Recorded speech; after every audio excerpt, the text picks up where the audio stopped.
কেইনের রেকর্ড করা ম্যাচে ক্রোয়েশিয়াকে 4-2 গোলে হারিয়ে বিশ্বকাপ মিশন শুরু ইংল্যান্ডের। পর্তুগালকে রুখে দিল ডিআর কঙ্গো। ম্যাচে নিষ্প্রাণ ক্রিস্টিয়ানো রোনালদো। বিএনপির জনমুখী পরিকল্পনা ভেস্তে দিতে চাইলে রুখে দেবে জনগণ। মৌলভীবাজারে ফ্যামিলি কার্ড বিতরণ করে প্রধানমন্ত্রী। টাকা পাচার বন্ধ করে মানুষের ভাগ্য উন্নয়নে ব্যয় করবে সরকার। পুশিন ঘিরে সীমান্তে উত্তেজনা। দিল্লির সদিচ্ছা ছাড়া সংকট নিরসনে সম্ভব নয় বলছেন বিশ্লেষক। বাঙালি মুসলিমদের ঠেলে দিচ্ছে ভারত বলছে হিউম্যান রাইটস ওয়াচ। যানজট মুক্ত করতে রাজধানী ঘিরে রিং রোড ও 15টি রেডিয়াল রোডের পরিকল্পনা সরকারের। অভ্যন্তরীণ যোগাযোগ হবে আরও গতিশীল। সমন্বিত পরিকল্পনার তাগিদ বিশেষজ্ঞের। এবং যুদ্ধ বন্ধে ইরান যুক্তরাষ্ট্র ঐতিহাসিক সমঝোতা চুক্তি সই। অবিলম্বে শুরু হচ্ছে পরবর্তী ধাপের আলোচনা। আঘাত এলে পাল্টা ব্যবস্থা নিতে প্রস্তুত তেহরান।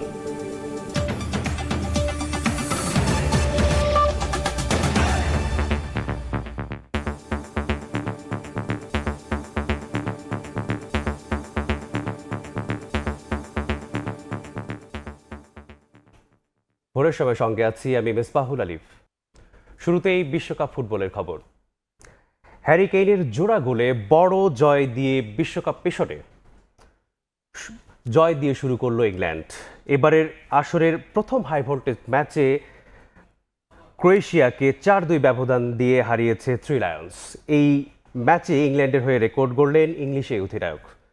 গ্যারি লিকারের সঙ্গে যৌথভাবে বিশ্বকাপে ইংল্যান্ডের হয়ে সর্বোচ্চ গোল স্কোরারের এখন কেইন। ডালাসের ছাদবন্ধ স্টেডিয়ামে সমর্থকদের জন্য পয়সা উসুল ম্যাচ। 2018 বিশ্বকাপের দুই সেমিফাইনালিস্টের লড়াই আর বিশ্বকাপের প্রথম হাই ভোল্টেজ ম্যাচ। ইংল্যান্ডের জন্য ম্যাচটা ছিল প্রতিশোধের, আর ক্রোয়েশিয়ার লক্ষ্য বিশ্বকাপ মিশনটা জয় দিয়ে শুরু করা। সেখানেই ইংলিশ অ্যাটাক লাইনের সামনে মুখ থুবড়ে পড়েছে ক্রোয়েশিয়ার ডিফেন্স। নাটকীয় প্রথমার্ধের পর দ্বিতীয়ার্ধে রীতিমতো ক্রোয়েশিয়ার উপর ছড়ি ঘুরিয়েছে কেইন বেলিংহামরা। 6 গোলের রোমাঞ্চকর লড়াইয়ের পর থ্রিলায়নরা জানান দিল এবার বিশ্বকাপে অন্যতম হট ফেভারিট তারাও।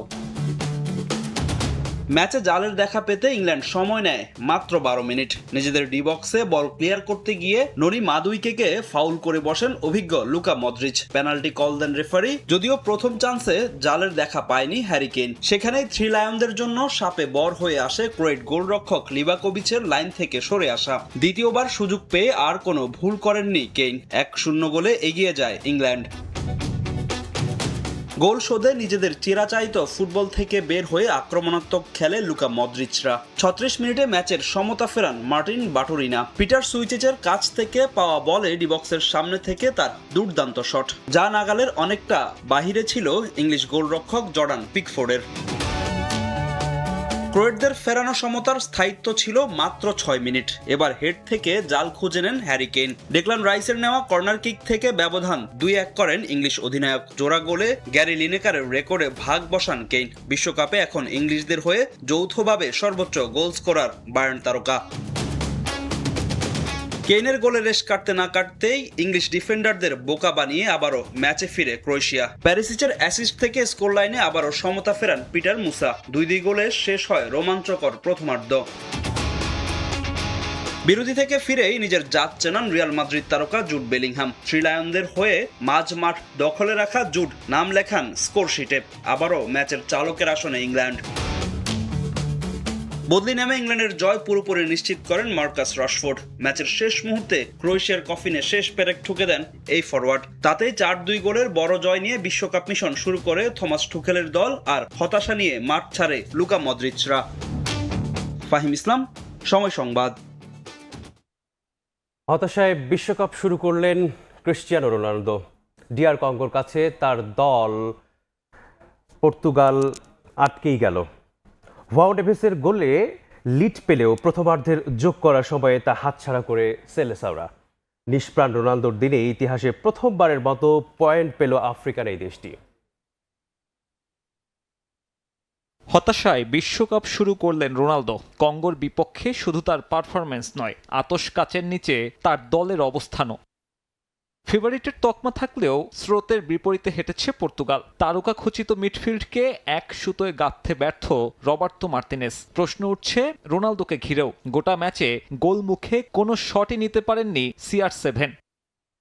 অথচ এদিন পিচ স্পর্শ করার আগেই রেকর্ড বুকে ওঠেন তিনি। সবচেয়ে বেশি বয়সে আউটফিল্ড প্লেয়ার হিসেবে স্টার্টিং 11-এ গড়েছেন আরও এক মাইলফলক।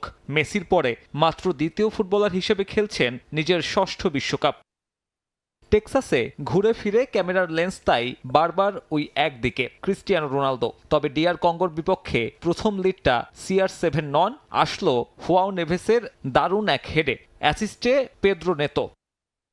কঙ্গোর 5-ম্যান ডিফেন্স লাইনের সামনে খুব বেশি সুযোগ যে তৈরি হবে না সেটা আগেই বোঝা গেছে। সেলেকাওরা তাই বেছে নেয় অ্যারিয়াল অ্যাটাক, ফুলব্যাকদের কাজে লাগিয়ে একের পর এক ক্রস, যদিও সাফল্য মেলেনি আর। ইনজুরি থেকে পুরোপুরি সেরে না ওঠায় একাদশে ছিলেন না রুবেন দিয়াস। অভিজ্ঞ সেন্টার ব্যাকের অনুপস্থিতি ভোগায় পর্তুগালকে। নেভেসের এনে দেওয়া লিড হারায় প্রথমার্ধের যোগ করা সময়ে। আর্থার মাসুয়াকুর করা ক্রসে গোল ইওয়ান উইজার। কঙ্গোর ইতিহাসে এটাই প্রথম বিশ্বকাপ গোল। স্তব্ধ বিধ্বস্ত গোটা সেলেকাও শিবির।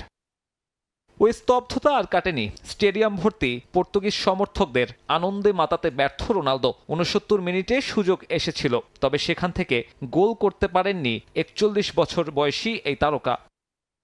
উল্টো মুহুর্মুহু কঙ্গোর পাল্টা আক্রমণে কোণঠাসা হয়ে পড়ে পর্তুগাল। দেয়ালে পিঠ ঠেকে যাওয়ায় প্লেয়ার বদল করেও সফল হননি কোচ। কঙ্গো পেল নিজেদের বিশ্বকাপ ইতিহাসের প্রথম পয়েন্ট। সাব্বির মিথুন, সময় সংবাদ। বিশ্বকাপে নিজেদের প্রথম ম্যাচে পর্তুগালের বিবর্ণ পারফরমেন্স দেখতে আসা লিসবনের দর্শকরা হতাশ। সেলেসাওদের কাছ থেকে এমন পারফরমেন্স কখনোই প্রত্যাশা করেননি এমন দর্শকরা। তবে উজবেকিস্তানের বিপক্ষে পর্তুগাল ঘুরে দাঁড়াবে বলে বিশ্বাস সমর্থকদের। লিসবন থেকে আরো জানাচ্ছেন তারিকুল হাসান আশাক।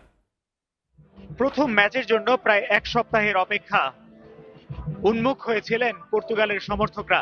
লিসবনের এই প্রাসা কমার্সিওতে লিসবন ফুটবল এরেনায় জড়ো হয়েছিলেন লাখো পর্তুগিজ সমর্থক। তাদের প্রত্যাশা ছিল পর্তুগাল দল তাদের সেরা খেলাটা উপহার দিয়ে আজকের ম্যাচে জয় ছিনিয়ে আনবে। শুরুটাও হয়েছিল দুর্দান্ত। ক্রিস্টিয়ানো রোনালদোর পাশাপাশি ব্রুনো ফার্নান্দেজ, জোয়াও কনসেসাও, রাফায়েল লিয়াওরা যথেষ্ট চেষ্টা করেছে আজকের এই ম্যাচ থেকে আরো কয়েকটি গোল বের করে আনার। তবে ভাগ্য সহায় হয়নি পর্তুগিজদের। বেশ কয়েকটি গোল বাড়ির কাছে দিয়ে গেলেও স্পর্শ করেনি জাল। পর্তুগালে খুব ভালো খেলছে, হয়তো আমাদের ডইছে ইনশাআল্লাহ নেক্সট ম্যাচে আবার ফিরে আসবো। It's 1-1, so it's really nice. I hope that Portugal is winning next football game. They have a great team. They have a good midfield, a good forward striker, Ronaldo, and they couldn't win. Se resiente, but it's unlucky for them. পর্তুগালের midfield থেকে আমরা যতটুকু expect করছি ওইটা পাই নাই। অবশেষে হতাশা নিয়েই আজকের এই জায়গা ছাড়তে হয়েছে পর্তুগালের সমর্থকদের। তবে তাদের প্রত্যাশা পরের ম্যাচেই ঘুরে দাঁড়াবে পর্তুগাল, ড্র নয় জয় ছিনিয়ে আনবে এবং সামনে যে ম্যাচগুলি রয়েছে সেই ম্যাচগুলোতে জয়ী হওয়ার মাধ্যমে পর্তুগাল পরের রাউন্ড নিশ্চিত করবে। অন্যদিকে আমরা এখানে দেখেছি যে কঙ্গোর সমর্থকরাও বেশ উৎসাহ উদ্দীপনায় মেতেছিলেন তাদের দলের খেলা উপভোগ নিয়ে এবং তাদের এই ড্র যেন অনেকটাই জয়ের আনন্দ দিয়েছে কঙ্গোর সমর্থকদের। অন্যদিকে অনেকটা হতাশায় ভাসছে পর্তুগালের সমর্থকরা। তারা বলছেন যে পর্তুগালের কাছে যে প্রত্যাশা ছিল সেই প্রত্যাশা পূরণ করতে ব্যর্থ হয়েছে ক্রিস্টিয়ানো রোনালদোর বাহিনী। তবে তাদের আশা সামনের ম্যাচেই ঘুরে দাঁড়াবে পর্তুগাল, সেই স্বাভাবিক এবং তাদের সেরা খেলাটা উপহার দিয়ে নিশ্চিত করবে পরের রাউন্ড। তারিকুল হাসান আশিক, সময় সংবাদ, লিসবন, পর্তুগাল। বিএনপির জনমুখী পরিকল্পনা ভেস্তে দিতে চাইলে রুখে দেবে জনগণ। যারা বলে সরকারকে সময় দেয়া যাবে না, তারা নিজেদের স্বার্থে জনগণের বিপক্ষে কথা বলে। মৌলভীবাজারে ফ্যামিলি কার্ড বিতরণ কার্যক্রমে উদ্বোধন করে এসব কথা বলেন প্রধানমন্ত্রী তারেক রহমান। আর শ্রীমঙ্গলের কর্মসূচিতে সরকার প্রধান বলেন, টাকা পাচার বন্ধ করে দেশের কল্যাণে ব্যয় করবে সরকার। আশরাফুল ইসলামের ছবিতে মুরসালিন হক জুনায়েদের রিপোর্ট। প্রধানমন্ত্রীর আগমন উপলক্ষে বৃষ্টির বাধা উপেক্ষা করে শ্রীমঙ্গলের ভিক্টোরিয়া স্কুল মাঠ পরিপূর্ণ হয়ে ওঠে দুপুরের আগে। পাইলট প্রকল্পের আওতায় তৃতীয় ধাপে ফ্যামিলি কার্ড বিতরণ কার্যক্রম উদ্বোধন করতে মৌলভীবাজারে আসেন প্রধানমন্ত্রী তারেক রহমান। সরকার গঠনের পর প্রধানমন্ত্রীর প্রথম আগমনে উচ্ছ্বাস ছড়িয়ে পড়ে স্থানীয়দের মাঝে। পরে সরকার প্রধান শ্রীমঙ্গল উপজেলার মির্জাপুর ইউনিয়নের ১৫৫টি পরিবারের মধ্যে ফ্যামিলি কার্ড বিতরণ করেন। পাশাপাশি সুবিধাবঞ্চিত বিভিন্ন শ্রেণী পেশার মানুষ এবং মেধাবী শিক্ষার্থীদের হাতে তুলে দেন অনুদানের অর্থ। পরে বক্তব্যে প্রধানমন্ত্রী বলেন, আগামী ১ বছরের মধ্যে নারী চা শ্রমিকদের দেয়া হবে ফ্যামিলি কার্ড। ফ্যামিলি কার্ড দেবার পাশাপাশি এই যে চা বাগানের শ্রমিক, নারী শ্রমিক যারা, তাদের কাছে আমরা অনেকের কাছে আমরা ঘর প্রদানের জন্য 2 লক্ষ টাকা করে দিয়েছি 50 জন। ফ্যামিলি কার্ড, কৃষক কার্ড সহ ভাগ্য উন্নয়ন পরিকল্পনার টাকা নিয়ে যারা প্রশ্ন তোলে তাদের উদ্দেশ্যে তারেক রহমান বলেন, জনগণের অর্থ পাচার হতে দেয়া হবে না, ব্যয় করা হবে জনকল্যাণে। যারা জনগণকে বিভ্রান্ত করতে চায়, প্রিয় ভাই বোনেরা, সেটি সংসদের ভেতরেই হোক, সেটি সংসদের বাইরেই হোক, তাদের ব্যাপারে আপনাদেরকে সচেতন থাকতে হবে। যারা এই দেশ থেকে টাকা পাচার করেছে, যারা এই দেশ থেকে টাকা বাইরে পাঠাতে চায়, জনগণের অর্থ টাকা বিদেশে পাঠাতে চায়, আমরা আজ থেকে তাদের বিরুদ্ধে কঠোর অবস্থান গ্রহণ করব। একদিকে সরকার যেমন একে একে তার নির্বাচনী প্রতিশ্রুতি বাস্তবায়ন করছে, তেমনি অন্য একটি পক্ষ জাতিকে দিগ্ভ্রান্ত করারও চেষ্টা চালিয়ে যাচ্ছে। বিষয়টিকে তুলে ধরে প্রধানমন্ত্রী তারেক রহমান সকলের প্রতি আহ্বান জানালেন গণতান্ত্রিক ও সমৃদ্ধ রাষ্ট্র করতে ঐক্যবদ্ধ থাকার। পরে মৌলভীবাজার সরকারি উচ্চ বিদ্যালয় মাঠে ১৫২ পরিবারের নারীর হাতে ফ্যামিলি কার্ড তুলে দেন প্রধানমন্ত্রী। তা নিশ্চিত করার জন্য বক্তব্যে প্রধানমন্ত্রী বলেন, আগামী ৫ বছর বিএনপিকে সরকার পরিচালনার দায়িত্ব দিয়েছে জনগণ। তাই বিএনপির জনমুখী পরিকল্পনা যারা ভেস্তে দিতে চায় তাদের রুখে দেবে জনগণ। বিভ্রান্তি সৃষ্টিকারীদের বিরুদ্ধে সতর্ক থাকার আহ্বানও জানান তিনি। বিএনপির বিরুদ্ধে একত্রিত হয়ে যারা আন্দোলন ষড়যন্ত্র করেছিল গণতন্ত্রের বিরুদ্ধে, মানুষের ভোটের অধিকারের বিরুদ্ধে, সেই তারা এখন আবার বলছে সরকারকে সময় দেওয়া যাবে না। জনগণ টাইম দিয়েছে বিএনপিকে 5 বছর। যারা বলে জনগণকে বিএনপিকে সময় দেওয়া যাবে না, তাদের বিরুদ্ধে তাহলে কি করা উচিত? তাদের বিরুদ্ধে সজাগ থাকতে হবে। সরকারের পরিকল্পনা সফল করতে হলে জনগণকে ঐক্যবদ্ধ থাকতে আহ্বান জানান প্রধানমন্ত্রী। মুরসালিন হক জুনায়েদ, সময় সংবাদ, মৌলভীবাজার। মিয়ানমার সীমান্তে কাঁটাতারের বেড়া দেওয়ার উদ্যোগ নেওয়া হয়েছে বলে জানিয়েছেন স্বরাষ্ট্রমন্ত্রী। বাজেট অধিবেশনে প্রশ্নোত্তর পর্বে টেবিলে উপস্থাপিত উত্তরে তিনি একথা জানান। এছাড়াও স্বরাষ্ট্রমন্ত্রী জানান, সরকার মাদক, ছিনতাই ও কিশোর গ্যাংয়ের বিস্তার রোধে বদ্ধপরিকর। অপর এক প্রশ্নে টেবিলে উপস্থাপিত উত্তরে পররাষ্ট্রমন্ত্রী জানান, যুক্তরাষ্ট্রের সঙ্গে বাণিজ্য চুক্তি বাংলাদেশের অবস্থান শক্তিশালী করতে ভূমিকা রাখবে। এছাড়া পরিকল্পনা মন্ত্রণালয় ও পার্বত্য চট্টগ্রাম মন্ত্রণালয়ের প্রশ্নোত্তর টেবিলে উপস্থাপন করা হয়। দিনের কার্যসূচি অনুযায়ী পরে প্রস্তাবিত বাজেটের ওপর সাধারণ আলোচনায় বক্তব্য রাখেন সরকার ও বিরোধী দলের সংসদ সদস্যরা। এ সময় শিক্ষা খাতে বাজেটের পাশাপাশি মন্ত্রণালয়ের মামলা সংক্রান্ত বিষয়ে তুলে ধরেন শিক্ষামন্ত্রী।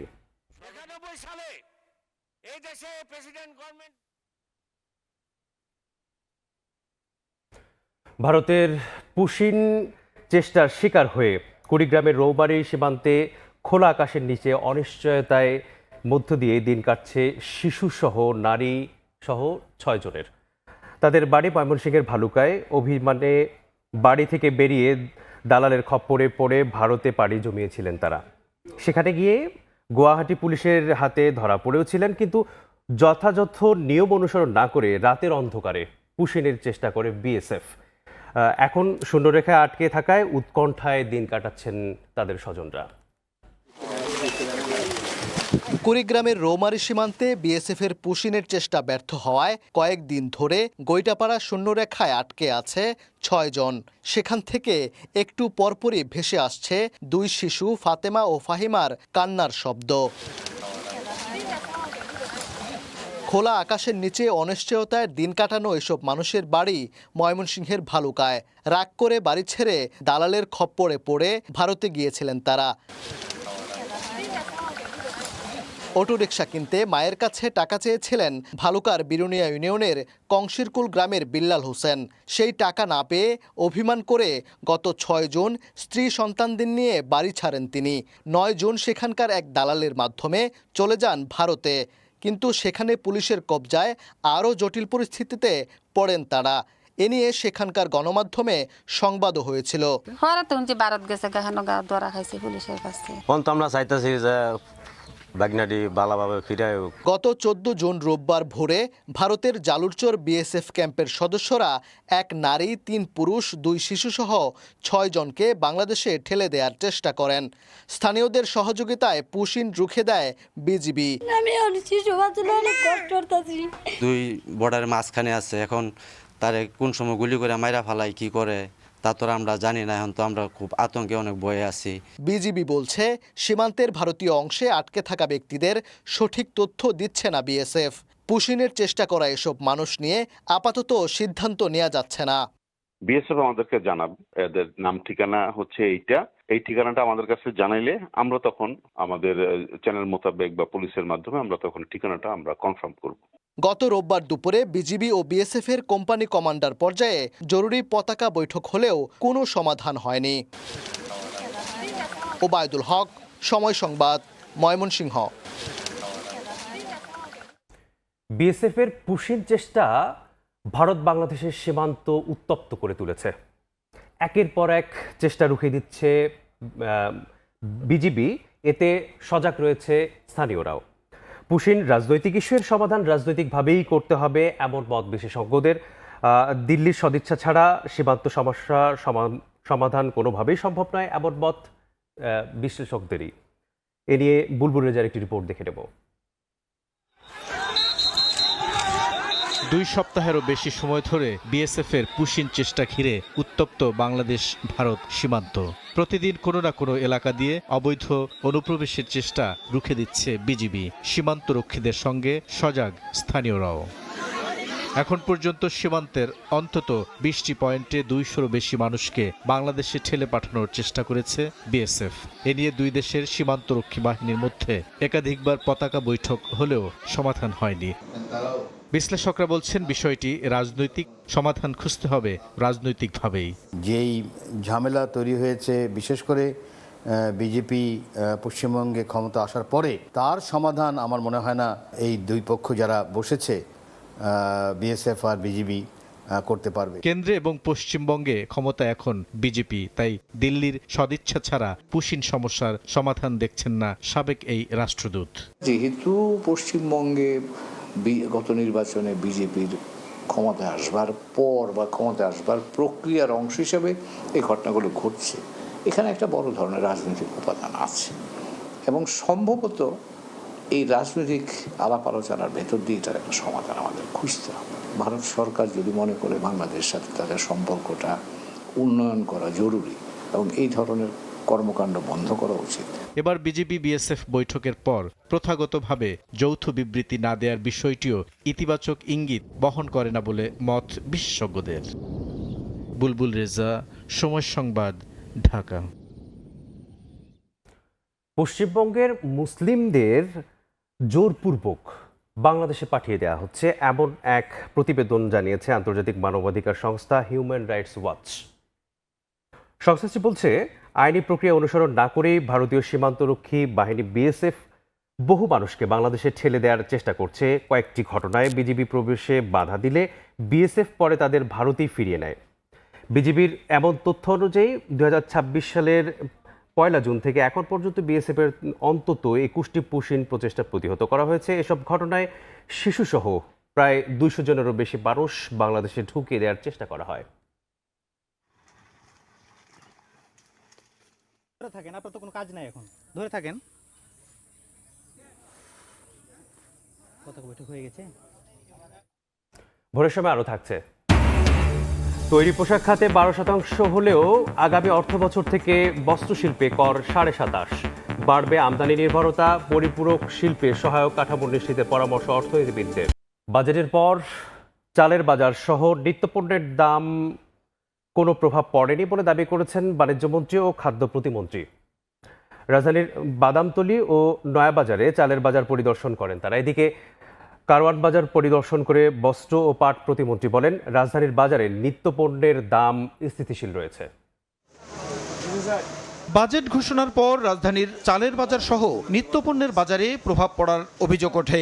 এরই পরিপ্রেক্ষিতে বুধবার দুপুরে খাদ্য প্রতিমন্ত্রীকে সঙ্গে নিয়ে রাজধানীর বাদামতলী ও নয়াবাজারে চালের পাইকারি ও খুচরা বাজার আকস্মিক পরিদর্শনে যান বাণিজ্যমন্ত্রী, আর কারওয়ান বাজারে যান পাট ও বস্ত্র প্রতিমন্ত্রী।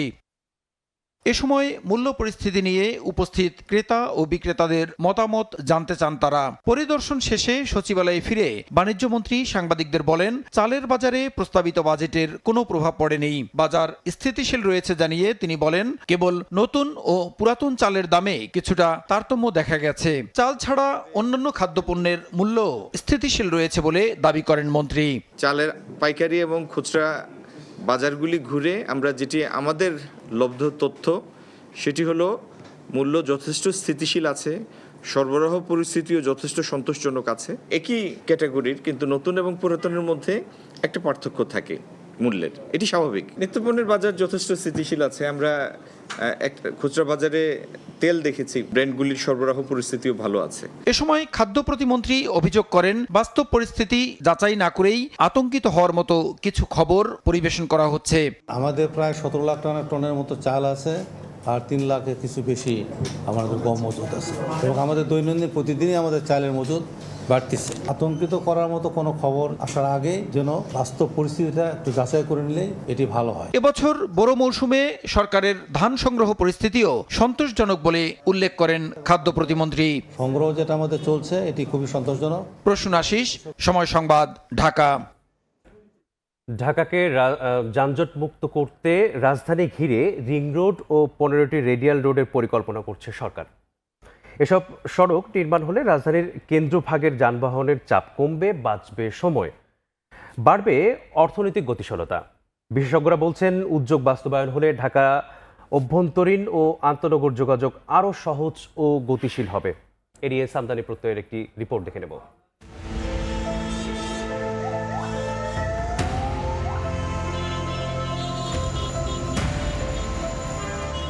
2.5 কোটি মানুষের শহর রাজধানী ঢাকা, যানজট যার নিত্যসঙ্গী। এখানকার সড়ক যেন গড়ে উঠেছে পরিকল্পনার চেয়ে প্রয়োজনের তাগিদে। বেসরকারি গবেষণা সংস্থা work for a better Bangladesh বলছে, এই নগরীতে প্রতিদিন যানজট কেড়ে নেয় প্রায় 82 লাখ কর্মঘণ্টা। নগরীর যানজট নিরসনে এবার রাজধানীকে ঘিরে রিং রোড ও 15টি রেডিয়াল রোড নির্মাণের পরিকল্পনা নিয়েছে সরকার। রিং রোড ও রেডিয়াল রোড নির্মাণের মাধ্যমে ঢাকার যানজট নিরসন। রিং রোড হলো বৃত্তাকার সড়ক বা একাধিক সড়কের সমষ্টি, যা নগরের কেন্দ্র ছুঁয়ে বাইরে চলে যায়, যার মাধ্যমে এড়ানো সম্ভব নগরীর ভেতরকার যানজট। ঢাকার তীব্র যানজট কমাতে গাবতলী থেকে পোস্তগোলা পর্যন্ত 12 কিলোমিটার দীর্ঘ 8 লেনের একটি ইনার সার্কুলার রিং রোড নির্মাণাধীন। এটি গাবতলী থেকে হাজারীবাগ পর্যন্ত বাস্তবায়িত হচ্ছে। এর মাধ্যমে দেশের উত্তর ও দক্ষিণবঙ্গের যানবাহনগুলোকে আর মূল শহরের ভেতরে ঢুকতে হবে না। শুধু তাই নয়, আউটার রিং রোড ধারণাকে বিস্তৃত করে রাজধানীকে ঘিরে 15টি রেডিয়াল রোডের পরিকল্পনা করছে সরকার। পরিকল্পনা অনুযায়ী রিং রোড দুটি ঢাকার চারপাশে বৃত্তাকার যোগাযোগ তৈরি করবে, আর রেডিয়াল রোডগুলো সড়কের কেন্দ্র থেকে আশেপাশের জেলা ও উপশহরের সঙ্গে যোগাযোগ স্থাপন করবে ঢাকার, যেগুলোর মধ্যে রয়েছে আফতাবনগর, ডেমরা, আশকোনা, দিয়াবাড়ি, বিরুলিয়া, আশুলিয়া, বছিলা, মাওয়া মহাসড়ক, পূর্বাচল ও মাদানী এভিনিউ সহ বিভিন্ন গুরুত্বপূর্ণ করিডর। সরকারের নতুন এ উদ্যোগে আশার আলো দেখছেন নগরবাসী। তবে শুধু আশ্বাস নয়, বরং প্রতিশ্রুতির বাস্তবায়নের প্রত্যাশা তাদের। আমার মনে হয় এতে অনেকটা যানজট কমবে। রাস্তা যদি সম্প্রসারণ করা হয়, রাস্তা যদি বৃদ্ধি করা হয়, অবশ্যই আমাদের জনগণের জন্য অনেক ভালো হবে। রিং রোড করতে চায়, এটা জনগণের জন্য, এটা তো সরকারের জন্য না, এ দেশের উন্নয়নের জন্য। এটা আলহামদুলিল্লাহ আমরা সবাই খুশি। তবে যত দ্রুত কাজটা হয় তত আমাদের একটু সুবিধা হয়। জ্যাম জটের কারণে অনেক ভোগান্তির লোকগুলো পরে আমরা পড়ে থাকি। এদিকে বিশেষজ্ঞরা বলছেন, শুধু সড়ক নয়, এর সঙ্গে গণপরিবহন, আবাসন ও ভূমি ব্যবস্থাপনার সমন্বিত পরিকল্পনা নিতে হবে। অনেক সময় দেখি আমরা যে রোডগুলো তৈরি করছি, সেই রোডের পাশেও নতুন নতুন ডেভেলপমেন্ট হয়, সেই রোডের কার্যকারিতা কমিয়ে দেয়। এই জন্য সামগ্রিকভাবে ঢাকার টেকসই নগর পরিকল্পনা এবং বা যে পরিবহন পরিকল্পনা, এটা সমন্বিত উদ্যোগ দরকার। সেই উদ্যোগের অংশ হিসেবে রিং রোড, রেডিয়াল রোড যাই করি কেন, সেটা যেন ভবিষ্যতে ফাংশনাল থাকে এবং নতুন করে যেন চাপ তৈরি না করে সেদিকেও খেয়াল করতে হবে। রাজধানীর জন্য রিং রোড ও রেডিয়াল রোড প্রকল্পকে ভবিষ্যতের গেম চেঞ্জার দেখছে সরকার। তবে পরিকল্পনা থেকে বাস্তবায়ন পর্যন্ত প্রতি ধাপে স্বচ্ছতা ও সমন্বয় নির্ধারণ করবে প্রকল্পটির সাফল্য, এমনটাই মনে করছেন বিশ্লেষকরা। তিলোত্তমা নগরী ঢাকার সাধারণ মানুষের দিনের অধিকাংশ সময় কেটে যায় সড়কেই। যানজটের কারণে ব্যাহত হয় মূল্যবান কর্মঘণ্টা, থেমে থাকে দেশের অর্থনীতির চাকা। বিশেষজ্ঞরা বলছেন শুধুমাত্র অবকাঠামোগত উন্নয়ন নয়, বরং সমন্বিত পরিকল্পনার মাধ্যমেই বদলে দেয়া সম্ভব ঢাকার ট্রাফিক মানচিত্র। সামদানি প্রত্যয়, সময় সংবাদ, ঢাকা। অবশেষে ঢাকা চট্টগ্রাম রুটে রেল চলাচল 2 ঘন্টা সময় বাঁচাতে অন্তত 80 কিলোমিটার দূরত্ব কমিয়ে আনার পরিকল্পনা নিয়েছে সরকার। মূলত কুমিল্লায় কর্ড লাইন স্থাপনের মাধ্যমে আখাউড়া, ভৈরব এবং টঙ্গী রুট এড়িয়ে কুমিল্লা, লাকসাম, নারায়ণগঞ্জের চাষাড়া হয়ে চলাচল করবে সব ধরনের যাত্রীবাহী ট্রেন। আর এতে ঢাকা চট্টগ্রামে যাত্রাপথের সময় নেমে আসবে মাত্র 3 ঘন্টায়। শাখাত টিপুর ক্যামেরায় আরও থাকছে কমলদের রিপোর্টে।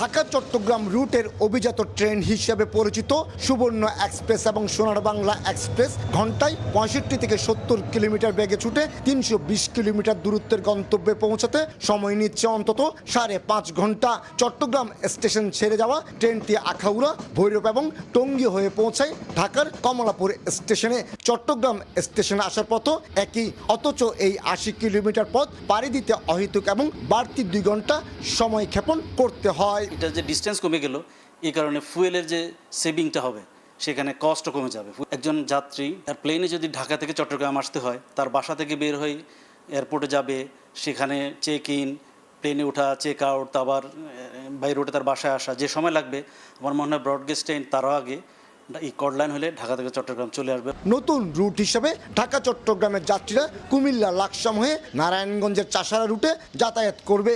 ঢাকা থেকে নারায়ণগঞ্জে ডুয়েল গেজ লাইন থাকায় এ প্রকল্পের অংশ হিসেবে সেই লাইন বিস্তৃত হবে কুমিল্লা এবং লাকসামের মধ্যবর্তী অংশে। ঢাকা চট্টগ্রাম রুটে কর্ড লাইন কার্যকর হলে শুধুমাত্র রেলওয়ের ফুয়েল খরচ অন্তত 30% কমে আসবে। ঢাকা থেকে চট্টগ্রাম পর্যন্ত কর্ড লাইন নির্মাণ করা হবে। এর জন্য ফিজিবিলিটি স্টাডি করা হচ্ছে এবং সেটা শেষের দিকে আছে। এই ফিজিবিলিটি স্টাডি শেষের দিকে হওয়ার পরে ডিপিপি প্রণয়ন করা হবে, তারপরে ফান্ডিং হলে এটা কাজ শুরু হবে। অবশ্য কর্ড লাইন স্থাপনের মাধ্যমে ঢাকা চট্টগ্রাম রেলপথের দূরত্ব কমিয়ে আনতে কম আন্দোলন হয়নি, কিন্তু শেষ পর্যন্ত বর্তমান সরকার অগ্রাধিকার ভিত্তিতে এই কর্ড লাইন স্থাপনের ঘোষণা দেওয়ায় উচ্ছ্বসিত আন্দোলনকারীরা। আমি চাকরিতে আসার আগেও শুনতাম যে কর্ড লাইন হবে, কিন্তু এটা কেউ সিদ্ধান্ত নিতে পারছিল না প্রকল্পেরা। এবার আমরা ধন্যবাদ জানাই মাননীয় প্রধানমন্ত্রী জনাব তারেক রহমানকে, যার সরকার এই সিদ্ধান্ত নিয়েছে দ্রুততার সাথে এই কর্ড লাইনটা বাস্তবায়ন করবে। কর্ড লাইন স্থাপনের প্রাথমিক পর্যায়ে ড্রাফট ফিজিবিলিটি রিপোর্ট 15 মার্চ অনুমোদনের পর এখন চলছে ফাইনাল ফিজিবিলিটি রিপোর্ট প্রণয়নের কাজ। একই সঙ্গে চলছে ভূমি অধিগ্রহণ শুরু করতে পৃথক ডিপিপি প্রস্তুতের প্রক্রিয়া। পরামর্শক প্রতিষ্ঠানের অ্যালাইনমেন্টের ভিত্তিতে সাবসয়েল ইনভেস্টিগেশন, টপ সার্ভে, পরিবেশগত সমীক্ষা, রিসেটেলমেন্ট প্ল্যান এবং হাইড্রোমারফোলজিক্যাল স্টাডি শেষ করে আনা হয়েছে। আমাদের যে লাইনটা আছে বর্তমানে ঢাকা চিটাগাং লাইন, সেই লাইনটা আমরা ডেডিকেটেড ফ্লাইট করিডোর হিসেবে ব্যবহার করতে পারবো। সমস্ত প্রক্রিয়া সম্পন্ন করে আগামী 2027 সাল থেকে রেল লাইন স্থাপনের কাজ শুরু হলে 2030 সাল নাগাদ পুরোদমে চালু হবে কুমিল্লার এই কর্ড লাইন। মূলত যাত্রাপথে যানজট এড়াতে রেলের জন্য তৈরি হবে একাধিক পৃথক ওভারপাস, আর তাতে লাগছে বাড়তি সময়। এই কর্ড লাইন পদ্ধতি চালু হলে ঢাকা চট্টগ্রামের সড়ক পথে যেমন যাত্রী পরিবহনের চাপ কমবে, ঠিক তেমনি আকাশপথে বিমানের টিকিট নিয়ে যে সিন্ডিকেটে কারসাজি চলে সেটিও ভেঙে যাবে। কারণ এই ঢাকা চট্টগ্রাম রেলপথের দূরত্ব কমে আসবে অন্তত 2 ঘন্টা। কমল দে, সময় সংবাদ, চট্টগ্রাম। কর সুবিধার গ্যাড়াকলে পড়েছে দেশের বস্ত্রশিল্প খাত। তৈরি পোশাক খাতে যেখানে 12% আয়কর, সেখানে আগামী অর্থ বছরে 27.5% কর দেবেন বস্ত্রশিল্প মালিকরা। 2026-27 অর্থ বছরে প্রস্তাবিত বাজেটে কর হার অপরিবর্তিত রাখা এমন দ্বৈত নীতি তৈরি হয়েছে বলে অভিযোগ উদ্যোক্তাদের। তাদের দাবি, এতে স্থানীয় শিল্প ক্ষতিগ্রস্ত হওয়ার সঙ্গে বাড়বে আমদানি নির্ভরতা এই অবস্থায় রপ্তানির স্বার্থে পরিপূরক শিল্প সহায়ক কর কাঠামো নিশ্চিতের পরামর্শ অর্থনীতিবিদদের। MS আরিফিনের report. বৈদেশিক মুদ্রার রিজার্ভ শক্তিশালী রাখতে যে পরিমাণ তৈরি পোশাক রপ্তানি করে গার্মেন্টস খাত, ব্যাকওয়ার্ড লিঙ্কেজ হিসেবে তার সিংহভাগ কাঁচামালের যোগান দেন বস্ত্রকল মালিকরা। তথ্য বলছে সুতা ও কাপড় মিলিয়ে নিট পোশাক খাতে ৮০ থেকে ৯০ আর ওভেন খাতে ৩৫ থেকে ৪০% কাঁচামালের যোগান আসে স্থানীয় বস্ত্রকল থেকেই। বাকিটা চীন, কোরিয়া, ভারতের মতো দেশ থেকে আমদানি করেন উদ্যোক্তারা।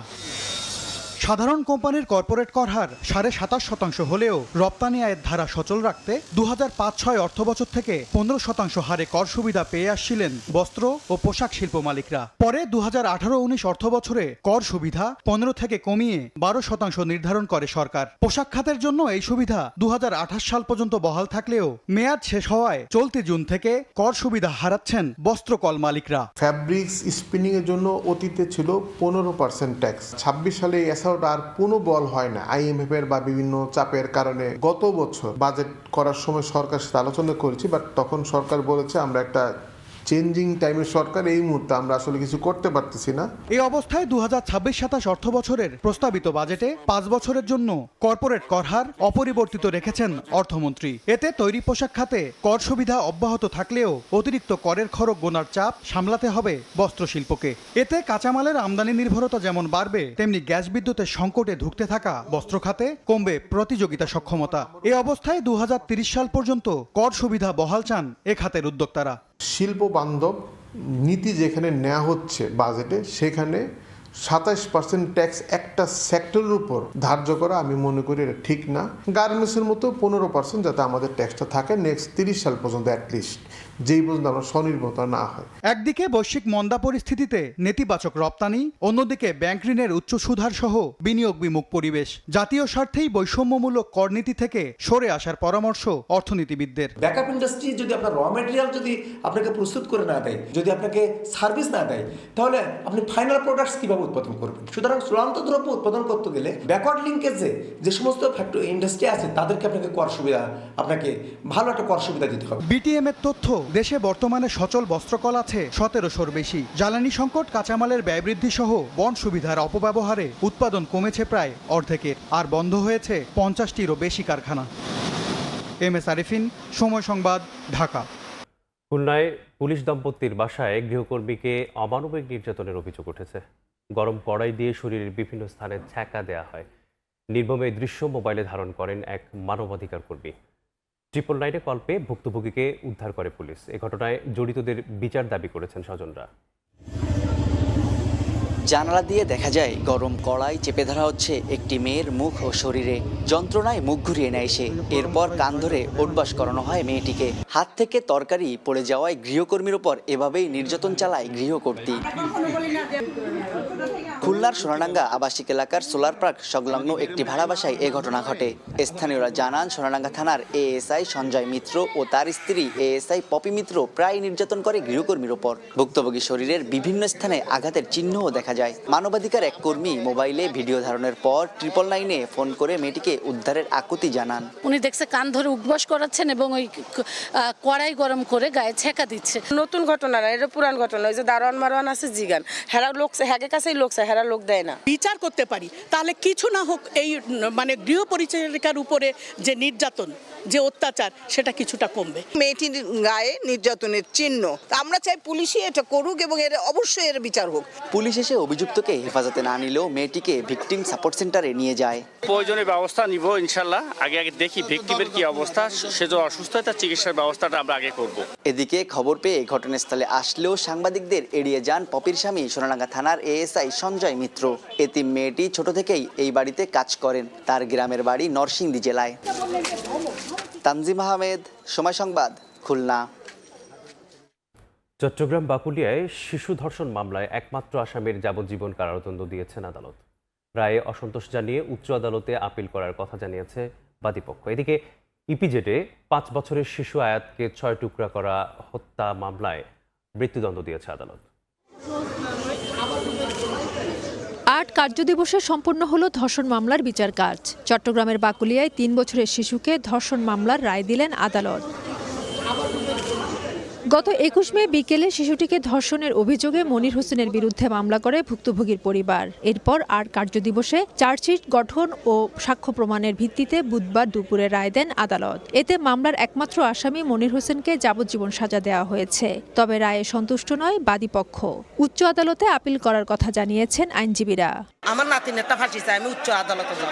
আসামির পূর্বে কোনো মামলা না থাকায় এই মামলাটি প্রথম মামলা হওয়ায় আসামিকে যাবজ্জীবন সশ্রম কারাদণ্ড এবং ৫০,০০০ টাকা অর্থদণ্ডে দণ্ডিত করেছেন। এদিকে ইপিজেডে শিশু আয়াতকে ৬ টুকরা করে হত্যা মামলা ৩.৫ বছর পর রায় হলো। চট্টগ্রামের ৬ষ্ঠ অতিরিক্ত মহানগর দায়রা জজ আদালতের বিচারক মোহাম্মদ আলী আক্কাস আসামি আবিরকে মৃত্যুদণ্ডাদেশ দেন। এছাড়া হত্যাকাণ্ডের সহযোগী অপ্রাপ্তবয়স্ক হওয়ায় শিশু আদালতে আলাদাভাবে তার বিচার কাজ চলছে। এর আগে শনিবার মামলার যুক্তিতর্ক শুনানি শেষ হয়। রায়ে সন্তোষ প্রকাশ করে দ্রুত কার্যকরের দাবি জানান স্বজনরা। ৪ বছর পরে এই রায়ের আমি সন্তুষ্ট। ১ মাসের ভিতরে এই রায় কার্যকর করা হোক। আবির আলী যে নৃশংস হত্যাকাণ্ড সংঘটিত করেছে, বিজ্ঞ আদালত এইটার পর্যবেক্ষণে সর্বোচ্চ সাজা মৃত্যুদণ্ডে দণ্ডিত করেছেন। ২০২২ সালে ১৪ নভেম্বর ইপিজেডে শিশু আলিনা ইসলাম আয়াতকে হত্যার পর ৬ টুকরা করে আবির ও তার বন্ধু। পরে লাশের খণ্ডিত অংশ সাগর ও খালে ফেলে দেয় তারা।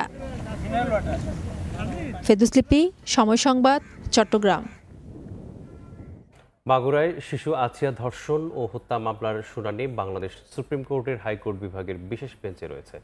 যে কোনো দিন রায় হবে জানিয়েছে আইনমন্ত্রী অ্যাডভোকেট মোহাম্মদ আসাদুজ্জামান। ঝিনাইদহের শৈলকুপায় বৃক্ষরোপণ কর্মসূচি উদ্বোধন শেষে একথা বলেন তিনি। আছিয়ার যে মামলাটা সেটা ইতিমধ্যেই বাংলাদেশ সুপ্রিম কোর্টের হাইকোর্ট বিভাগে যে বিশেষ বেঞ্চ গঠন করা হয়েছে সেই বেঞ্চের শুনানির তালিকায় আছে। যে কোনো দিন শুনানি হবে বলে আমরা আশা করছি। ভোরের সময় আরও থাকছে। শর্তযুক্ত পণ্য বিবেচনা করায় খুলনা অঞ্চল থেকে কার্যত বন্ধ কাঁচা পাট রপ্তানি। নষ্ট হচ্ছে গোডাউনে পড়ে, বাড়ছে লোকসান। বিপাকে শ্রমিক, রপ্তানিকারক ও ব্যবসায়ীরা। ময়মনসিংহের ধোবাউড়ায় ৫ বছরের শিশু নিসামণিকে সংঘবদ্ধ ধর্ষণের পর হত্যার ঘটনায় আরও 2 আসামি মারুফ ও সিয়াম স্বীকারোক্তিমূলক জবানবন্দি দিয়েছে। এ নিয়ে জড়িত 4 আসামি আদালতে দোষ স্বীকার করে জবানবন্দি দিল। বুধবার বিকেলে চিফ জুডিশিয়াল ম্যাজিস্ট্রেট আদালতে তাদের তোলা হয়। জবানবন্দি গ্রহণের পর মারুফকে টঙ্গীর কিশোর সংশোধনাগার কেন্দ্র ও সায়েমকে জেল হাজতে প্রেরণের নির্দেশ দেন বিচারক। এর আগে মঙ্গলবার অপর 2 আসামি আরিফ ও রাকিব আদালতের স্বীকারোক্তিমূলক জবানবন্দি দেয়। গত 14 জুন শিশু নিসামণিকে ধর্ষণের পর রক্তাক্ত অবস্থায় কংস নদী ফেলে আসামিরা। নিখোঁজের কয়েক ঘন্টা পর নদ থেকে উদ্ধার করা হয় শিশুটির মরদেহ।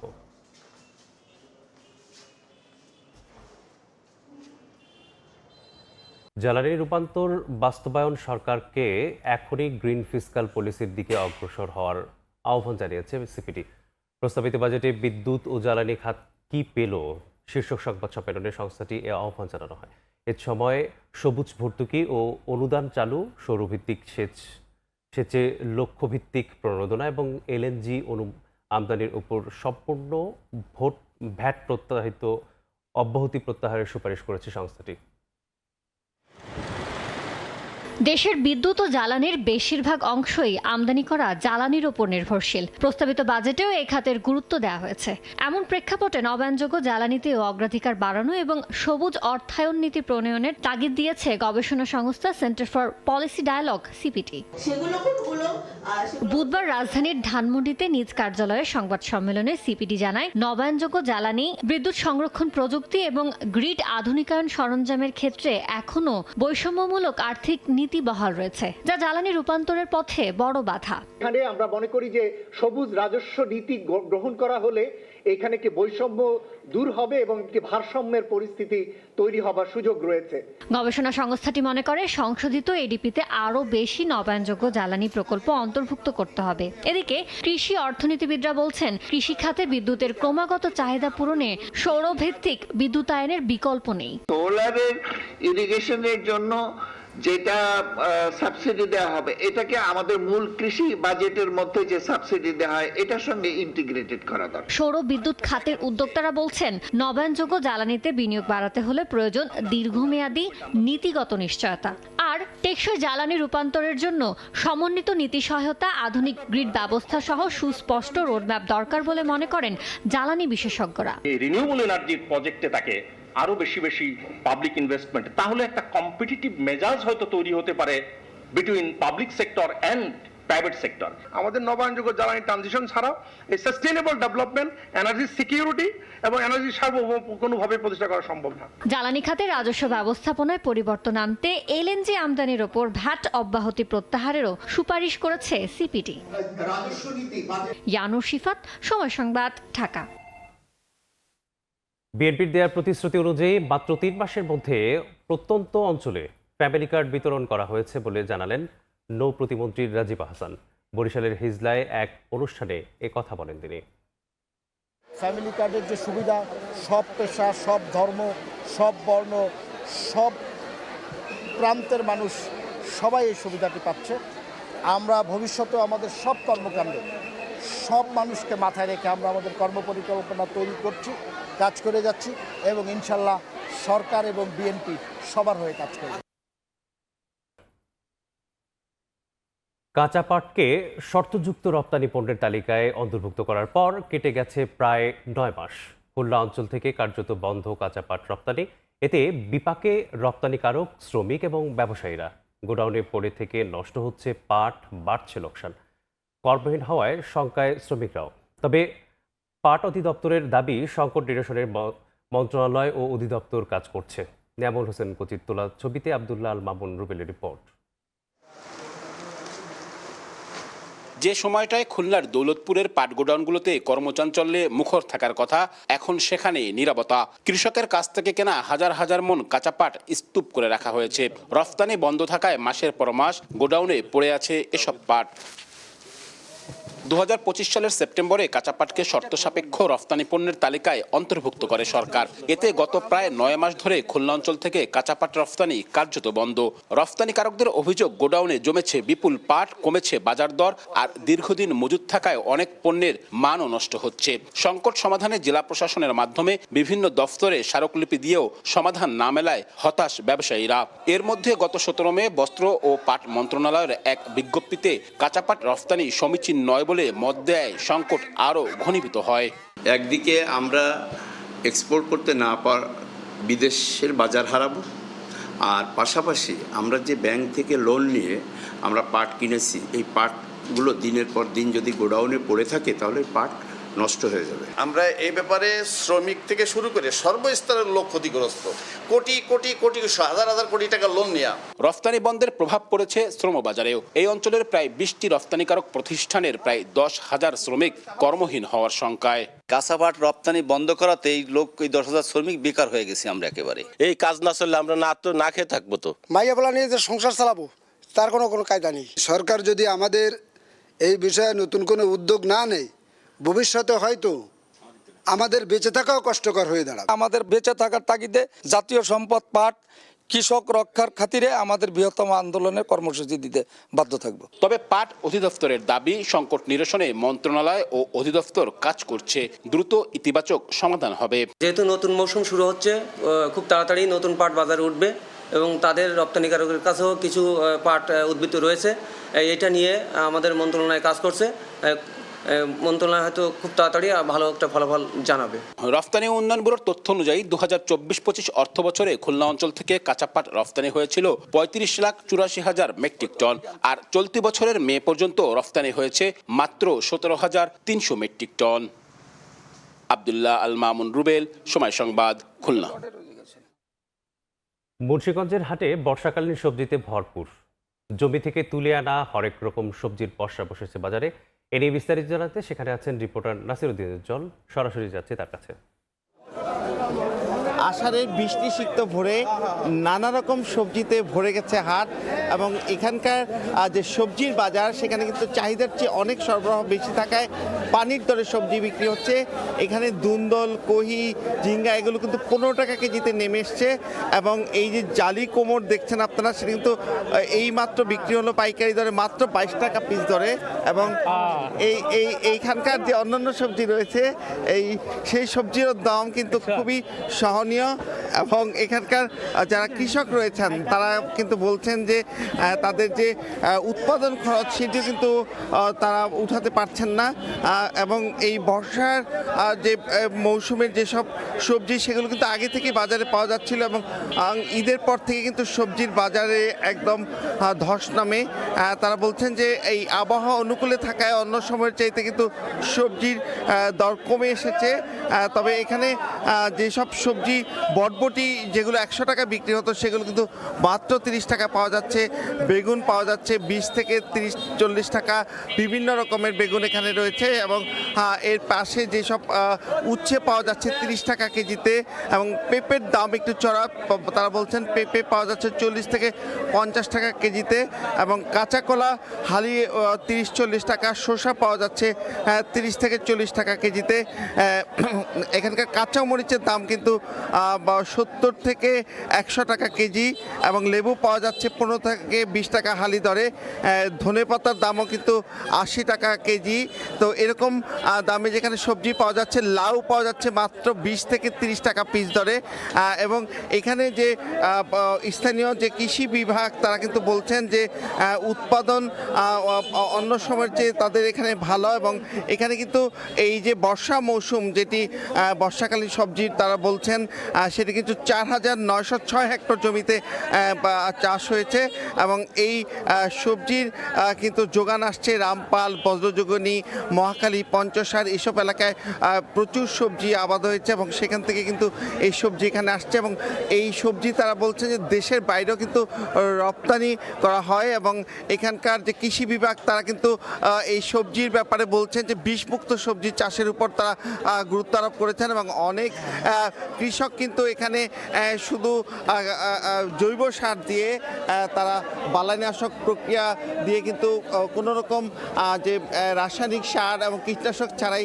অনেক চাষিরা সবজি আবাদ করছেন এবং সেই সব সবজি এই হাটে যেমন নিয়ে আসছেন এবং রাজধানী ঢাকার হাটেও কিন্তু পাঠাচ্ছেন।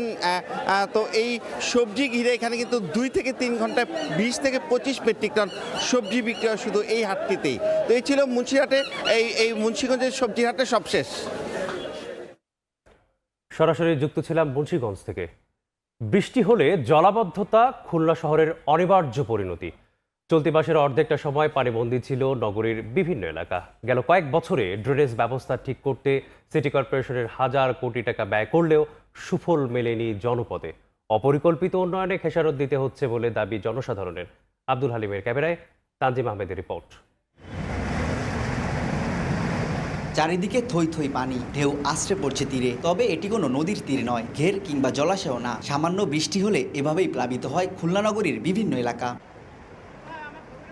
শহরের ময়লাপোতা, ডাকবাংলা, রয়্যাল মোড়, টুটপাড়া, খালিশপুর, নিউ মার্কেট, বাস্তুহারা, মুজগুনি, রূপসাঘাট সহ অনেক এলাকায় সামান্য বৃষ্টিতেই জমে হাঁটু পানি। জলাবদ্ধতায় বন্ধ হয় যান চলাচল। এতে চরম ভোগান্তিতে পড়তে হয় নগরবাসীকে। রাস্তার পরে ময়লা ফেলানো থাকে, কোনো মানুষ কথা বলতে পারবে না, কোনো লোক কিছু বলতে পারবে না। এটার প্রতি সুদূর দৃষ্টি যদি সরকার বা সিটি কর্পোরেশন না দেয়, অবস্থা খুবই খারাপ। দেখেন ওইখানে একদম পুরো একেবারে রোড ভরা জল, কোনো লোক আসতে পারছে না, গাড়ি আসতে পারছে না, এত সমস্যা। নৌকার বিশেষ প্রয়োজন, নৌকা ছাড়া মানুষ চলাচল করতে পারবে না। এত ড্রেন কারবার হয়েছে, তারপর আমাদের কোনো খুলনা উন্নতি হয়নি, পানি জলবদ্ধ রয়ে গেছে। বিগত যে আমাদের বাজেটগুলো আসছে একটাও সঠিকভাবে কাজে লাগায়নি, যে কারণে আমাদের এই ভোগান্তি।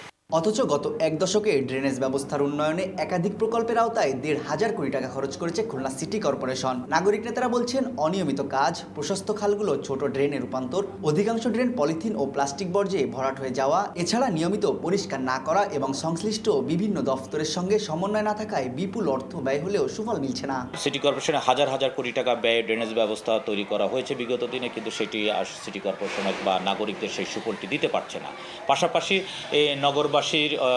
নাগরিকদের অসচেতনতার কারণেই এই পলিথিন এবং প্লাস্টিক বোতলের ব্যবহার, যত্রতত্র ব্যবহারের কারণে সেখানে পানি যাতে না যেতে পারে, পানি যাওয়ার যে স্থানগুলো সেখানে আটকে যে পানি যেতে পারছে না, এটি একটি বড় কারণ হয়ে দাঁড়িয়েছে। এদিকে সংকট নিরসনে বিভিন্ন উদ্যোগের পাশাপাশি সীমাবদ্ধতার কথাও জানায় সিটি কর্পোরেশন। মাস্টার প্ল্যান তৈরি করতে মনে করেন 10,000 কোটি টাকা লাগবে, সেখানে আমি পাই মাত্র 200 কোটি 300 কোটি, কখনো কখনো আরও কম। সেইটা দিয়ে আমরা এখন পর্যন্ত টোটাল মাস্টার প্ল্যানের 25% সম্পন্ন করতে পারছি। সো মাস্টার প্ল্যানটা যখন ফুলফিল হয়ে যাবে তখন বলা যাবে যে আমরা জলাবদ্ধতা থেকে মুক্তি পাবো। চলতি মাসের প্রথম 15 দিনে নগরীতে 146 মিলিমিটার বৃষ্টিপাত রেকর্ড করা হয়েছে। তানজিম আহমেদ, সময় সংবাদ, খুলনা। নড়াইলের লোহাগাড়া উপজেলার 4টি ইউনিয়নের অন্তত 6,000 একর জমির ফসল ও বাড়িঘর মধুমতির পানি ঢুকে প্লাবিত হচ্ছে বছরের পর বছর।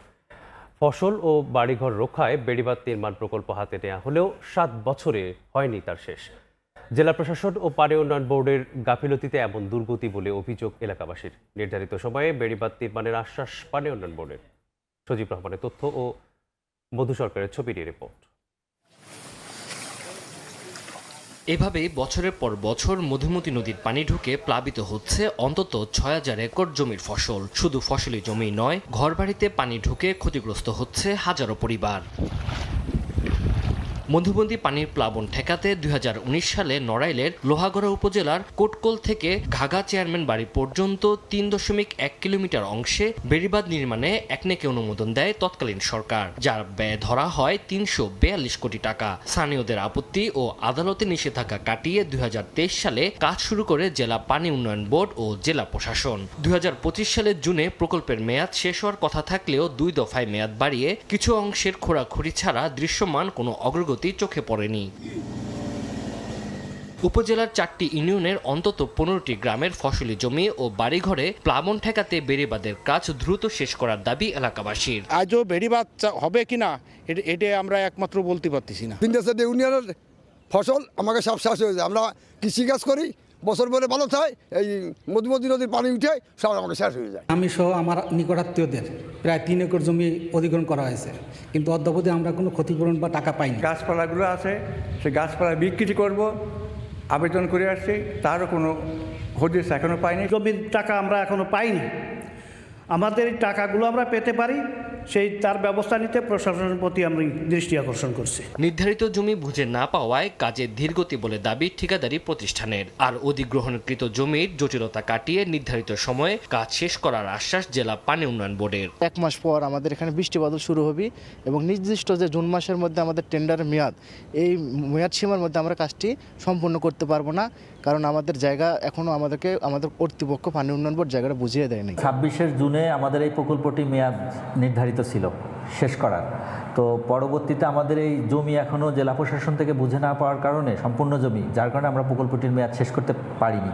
তো অতি দ্রুতই আমরা জমি সংক্রান্ত জটিলতা নিরসন করে আমরা নির্ধারিত সময়ের ভিতরেই আমাদের কাজটা শেষ করার টার্গেট রয়েছে। অন্যদিকে জেলা প্রশাসন বলছে অধিগ্রহণকৃত জমি পানি উন্নয়ন বোর্ডকে বুঝিয়ে দেওয়া হয়েছে। ক্ষতিগ্রস্ত পরিবারের আবেদনের প্রেক্ষিতে প্রকৃত কাগজপত্র যাচাই বাছাই করে ক্ষতিপূরণের টাকা হস্তান্তর প্রক্রিয়াধীন। বাকি যারা আছেন তাদেরকে পর্যায়ক্রমে তাদের কাগজপত্র সঠিক থাকলে এবং সংশ্লিষ্ট কাগজপত্র যাচাই বাছাই সাপেক্ষে আমরা পর্যায়ক্রমে ক্ষতিপূরণ প্রদান করতে পারব। বেড়িবাঁধ নির্মাণ প্রকল্পে জমি অধিগ্রহণ 161 জনের মধ্যে এখন পর্যন্ত ক্ষতিপূরণ পেয়েছেন মাত্র 24 জন। আর বেড়িবাঁধ নির্মাণে ঠিকাদারি প্রতিষ্ঠানের সঙ্গে চুক্তির মূল্য ধরা হয়েছে 5,95,00,000 টাকা। সময় সংবাদ, নড়াইল। চুয়াডাঙ্গা পৌরসভায় দূষিত পানি, প্লাস্টিকের বোতল, বর্জ্য, পলিথিন সহ ক্ষতিকর জিনিস ড্রেনের মাধ্যমে নবগঙ্গা নদীতে যাচ্ছে। এতে হুমকির মুখে মাছ ও জীববৈচিত্র্য। প্রয়োজনীয় ব্যবস্থা নেওয়ার আশ্বাস পানি উন্নয়ন বোর্ডের। মাহফুজ মামুনের তথ্য ও আনিসুর রহমানের ছবি নিয়ে রিপোর্ট। মাথাভাঙ্গা নদী থেকে উৎপত্তি হয়েছে নবগঙ্গা নদীর। চুয়াডাঙ্গা হয়ে ঝিনাইদহ অংশে বয়ে গেছে মাথাভাঙ্গা নদী। নদীর পানি একসময় কানায় কানায় পূর্ণ ছিল, বর্তমানে হাঁটুর নিচে পানি। খরস্রোতা নদী এখন মৃতপ্রায়। নদীর সঙ্গে পৌর এলাকার ড্রেনেজ লাইন যুক্ত করা হয়েছে নতুন করে। দূষিত পানি, প্লাস্টিকের বোতল, বর্জ্য, পলিথিন সহ ক্ষতিকর জিনিস ড্রেনের মাধ্যমে নদীতে যাচ্ছে। মাথাভাঙ্গা নদীর আজকে বৈচিত্র্য হারিয়েছে। আমরা একসময় গোসলের জায়গা ছিল পুরো শহরবাসী, সেই জায়গাটি আজকে পানি দূষণের কারণে আজকে শহরের মানুষজন সেখানে নদীতে গোসল করতে পারছে না। পৌরসভা থেকে যে ড্রেনেজটা নেওয়ার উদ্যোগ করেছে, এই ড্রেনেজ থেকে যে ময়লা পানিটা এই নদীতে পড়বে, নদীতে পড়ার কারণে এখানে যে মাছ টাছগুলো থাকবে সেগুলো নষ্ট হবে। প্রাণ প্রকৃতি মাথাভাঙা নদীতে যেভাবে ড্রেনের মুখগুলো ফেলছে সেগুলো বন্ধ করা তো দূরের কথা, প্রতিবাদ জানানোর পরেও আবার নতুন করে আমরা দেখছি নবগঙ্গা নদীতে তারা ড্রেনের মুখ আর কি নবগঙ্গা নদীতে ফেলছে। কর্তৃপক্ষ একটি সুন্দর সুষ্ঠু পরিকল্পনা মাফিক একটা ব্যবস্থা গ্রহণ করুক। ড্রেনের লাইন করেছে, তার মানে এখানে দূষিত পানি এসে অনেক সময় আমাদের এখানে যে মাছ টাছ যা থাকে অনেক নষ্ট হতে পারে, অনেক ক্ষয়ক্ষতি হতে পারে। নদী দখল ও দূষণ থেকে রক্ষায় প্রয়োজনীয় ব্যবস্থা নেয়ার আশ্বাস পানি উন্নয়ন বোর্ডের কর্মকর্তার। আমরা কর্তৃপক্ষের সাথে আলোচনা করেছি এবং নদী যাতে দূষণ না হয় সেই বিষয়ে আমাদের সাথে সমন্বয়ের আমরা চেষ্টা করছি। আশা করি আমরা নদীর দখল এবং দূষণ থেকে বাঁচাতে পারব। চুয়াডাঙ্গায় নবগঙ্গা নদীর প্রায় 22 কিলোমিটার অংশ রয়েছে। সময় সংবাদ, চুয়াডাঙ্গা। দীর্ঘদিন সংস্কার না করায় চলাচলের অনুপযোগী হয়ে পড়েছে মাগুরার শ্রীপুর উপজেলার মহাসড়কটি। পুরো মহাসড়ক জুড়ে খানাখন্দ আর গর্তে ভরা।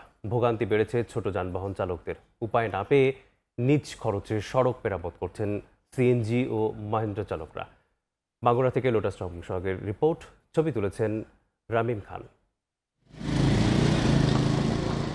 হেলে দুলে চলছে বাস, ট্রাক সহ ভারী যানবাহন। সড়কের খানাখন্দে কমে গেছে যান চলাচলের গতি, বাড়ছে দুর্ঘটনার ঝুঁকি। মাগুরা শ্রীপুর জেলা মহাসড়কের এমন চিত্র এখন নিত্যদিনের বাস্তবতা। দীর্ঘদিন সংস্কার না হয় চলাচলের অনুপযোগী হয়ে পড়েছে জেলার গুরুত্বপূর্ণ এই সড়কটি। স্থানীয়দের অভিযোগ, সড়কের অন্তত অর্ধশত স্থানে সৃষ্টি হয়েছে গর্ত, আর পুরো সড়কে রয়েছে ক্রোকোডাইল ক্রাক, যা সড়কের অবস্থা করে তুলেছে আরো নাজুক। এতে নষ্ট হচ্ছে যানবাহন, ঘটছে ছোট বড় দুর্ঘটনা। উপায় না পেয়ে নিজ খরচে সড়ক মেরামত করছে সিএনজি ও মাহেন্দ্র চালকরা। দ্রুত সড়কটি সংস্কার করার দাবি স্থানীয়দের। রাস্তা খুব খারাপ, এত খারাপ যে রাস্তায় চলা যায় না। ভাঙ্গার ঠেলায় হচ্ছে যে এমনি হচ্ছে গাড়ি যাইতে গেলে অ্যাক্সিডেন্ট করে। 4-5 টাকা পাতি প্রতিদিন রাস্তার কারণে গাড়ির ড্যামেজ হচ্ছে খুব। অসুস্থ যারা রোগী তাদের তো পরিবহনের তো যথেষ্ট সমস্যা হয়। রাস্তার এত বাজে অবস্থা যে বাচ্চাদের নিয়ে যে বাইক চালানো আর ধরে পিছনে বসে থাকাও কষ্ট। আমরা ড্রাইভাররা সব মিলিত হয়ে একজন 250 টাকা দিয়ে ওই লাটা আমরা গাড়ি নিয়ে এসে এই খোয়া বালি দিয়ে আমরা এরকম করে নিয়ে চালাচ্ছি নিজেরা। এই রাস্তাটা অতি দ্রুত কমপ্লিট হয়ে যাক, যাতে আমরা ঠিক মতন চলতে পারি। সড়ক বিভাগ বলছে সড়কটি সংস্কারে উদ্যোগ নেওয়া হয়েছে, শিগগিরই শুরু হবে কাজ। ইতোমধ্যেই ঠিকাদার নিয়োগ করা হয়ে গেছে। এখানে অতি সত্বর ঠিকাদার কাজ শুরু করবে ইনশাল্লাহ, এবং কাজ শুরু করলে তারা স্বল্পতম সময়ের মধ্যেই এটি পুরোদমে মেরামত করে চলাচলের উপযোগী করে ফেলবে। 14 কিলোমিটার এই মহাসড়ক দিয়ে মাগুরা সদর, শ্রীপুর ছাড়াও চলাচল করে আশপাশের অন্তত 3 উপজেলার মানুষ। লোটাস রহমান সোহাগ, সময় সংবাদ, মাগুরা। সুন্দরবন সংলগ্ন মোংলায় কুমিরের আক্রমণে এক নারীর মৃত্যু হয়েছে। স্থানীয় সময় বুধবার বিকেলে সুন্দরবন সংলগ্ন চিলার জয়বনী এলাকায় শেলা নদীর চরে জাল দিয়ে মাছের পোনা ধরছিলেন সেলিনা বেগম নামে এক নারী। হঠাৎ একটি কুমির তাকে আক্রমণ করে এবং টেনে গভীর পানির দিকে নিয়ে যাওয়ার চেষ্টা করে। খবর পেয়ে তাৎক্ষণিকভাবে জয়বনী ভিলেজ টাইগার রেসপন্স টিমের সদস্য ও স্থানীয় বাসিন্দারা লাঠি পশুটা নিয়ে কুমিরটিকে ধাওয়া করে। দীর্ঘক্ষণ চেষ্টা ও খোঁজাখুঁজির পর সন্ধ্যা 7টার দিকে নদী থেকে সেলিনা বেগমের মৃতদেহ উদ্ধার করা হয়। নারায়ণগঞ্জের সোনারগাঁওয়ের মেঘনা নদীতে গোসলে নেমে 2 শিক্ষার্থীর মৃত্যু হয়েছে। পুলিশ জানায়, বুধবার দুপুরে 7 বন্ধু মিলে সোনারগাঁওয়ের মেঘনা নদীর তীরে ঘুরতে আসে। পরে তারা নদীতে গোসল করতে নামে। এক পর্যায়ে নদীর প্রবল স্রোতে বেরাজ ও কায়েস পানিতে ডুবে যায়। তাদের সঙ্গে থাকা অন্য শিক্ষার্থীরা উদ্ধারের চেষ্টা করে ব্যর্থ হয়। খবর পেয়ে ফায়ার সার্ভিসের দীর্ঘ 4 ঘন্টা নদীতে তল্লাশি চালিয়ে তাদের মরদেহ উদ্ধার করে।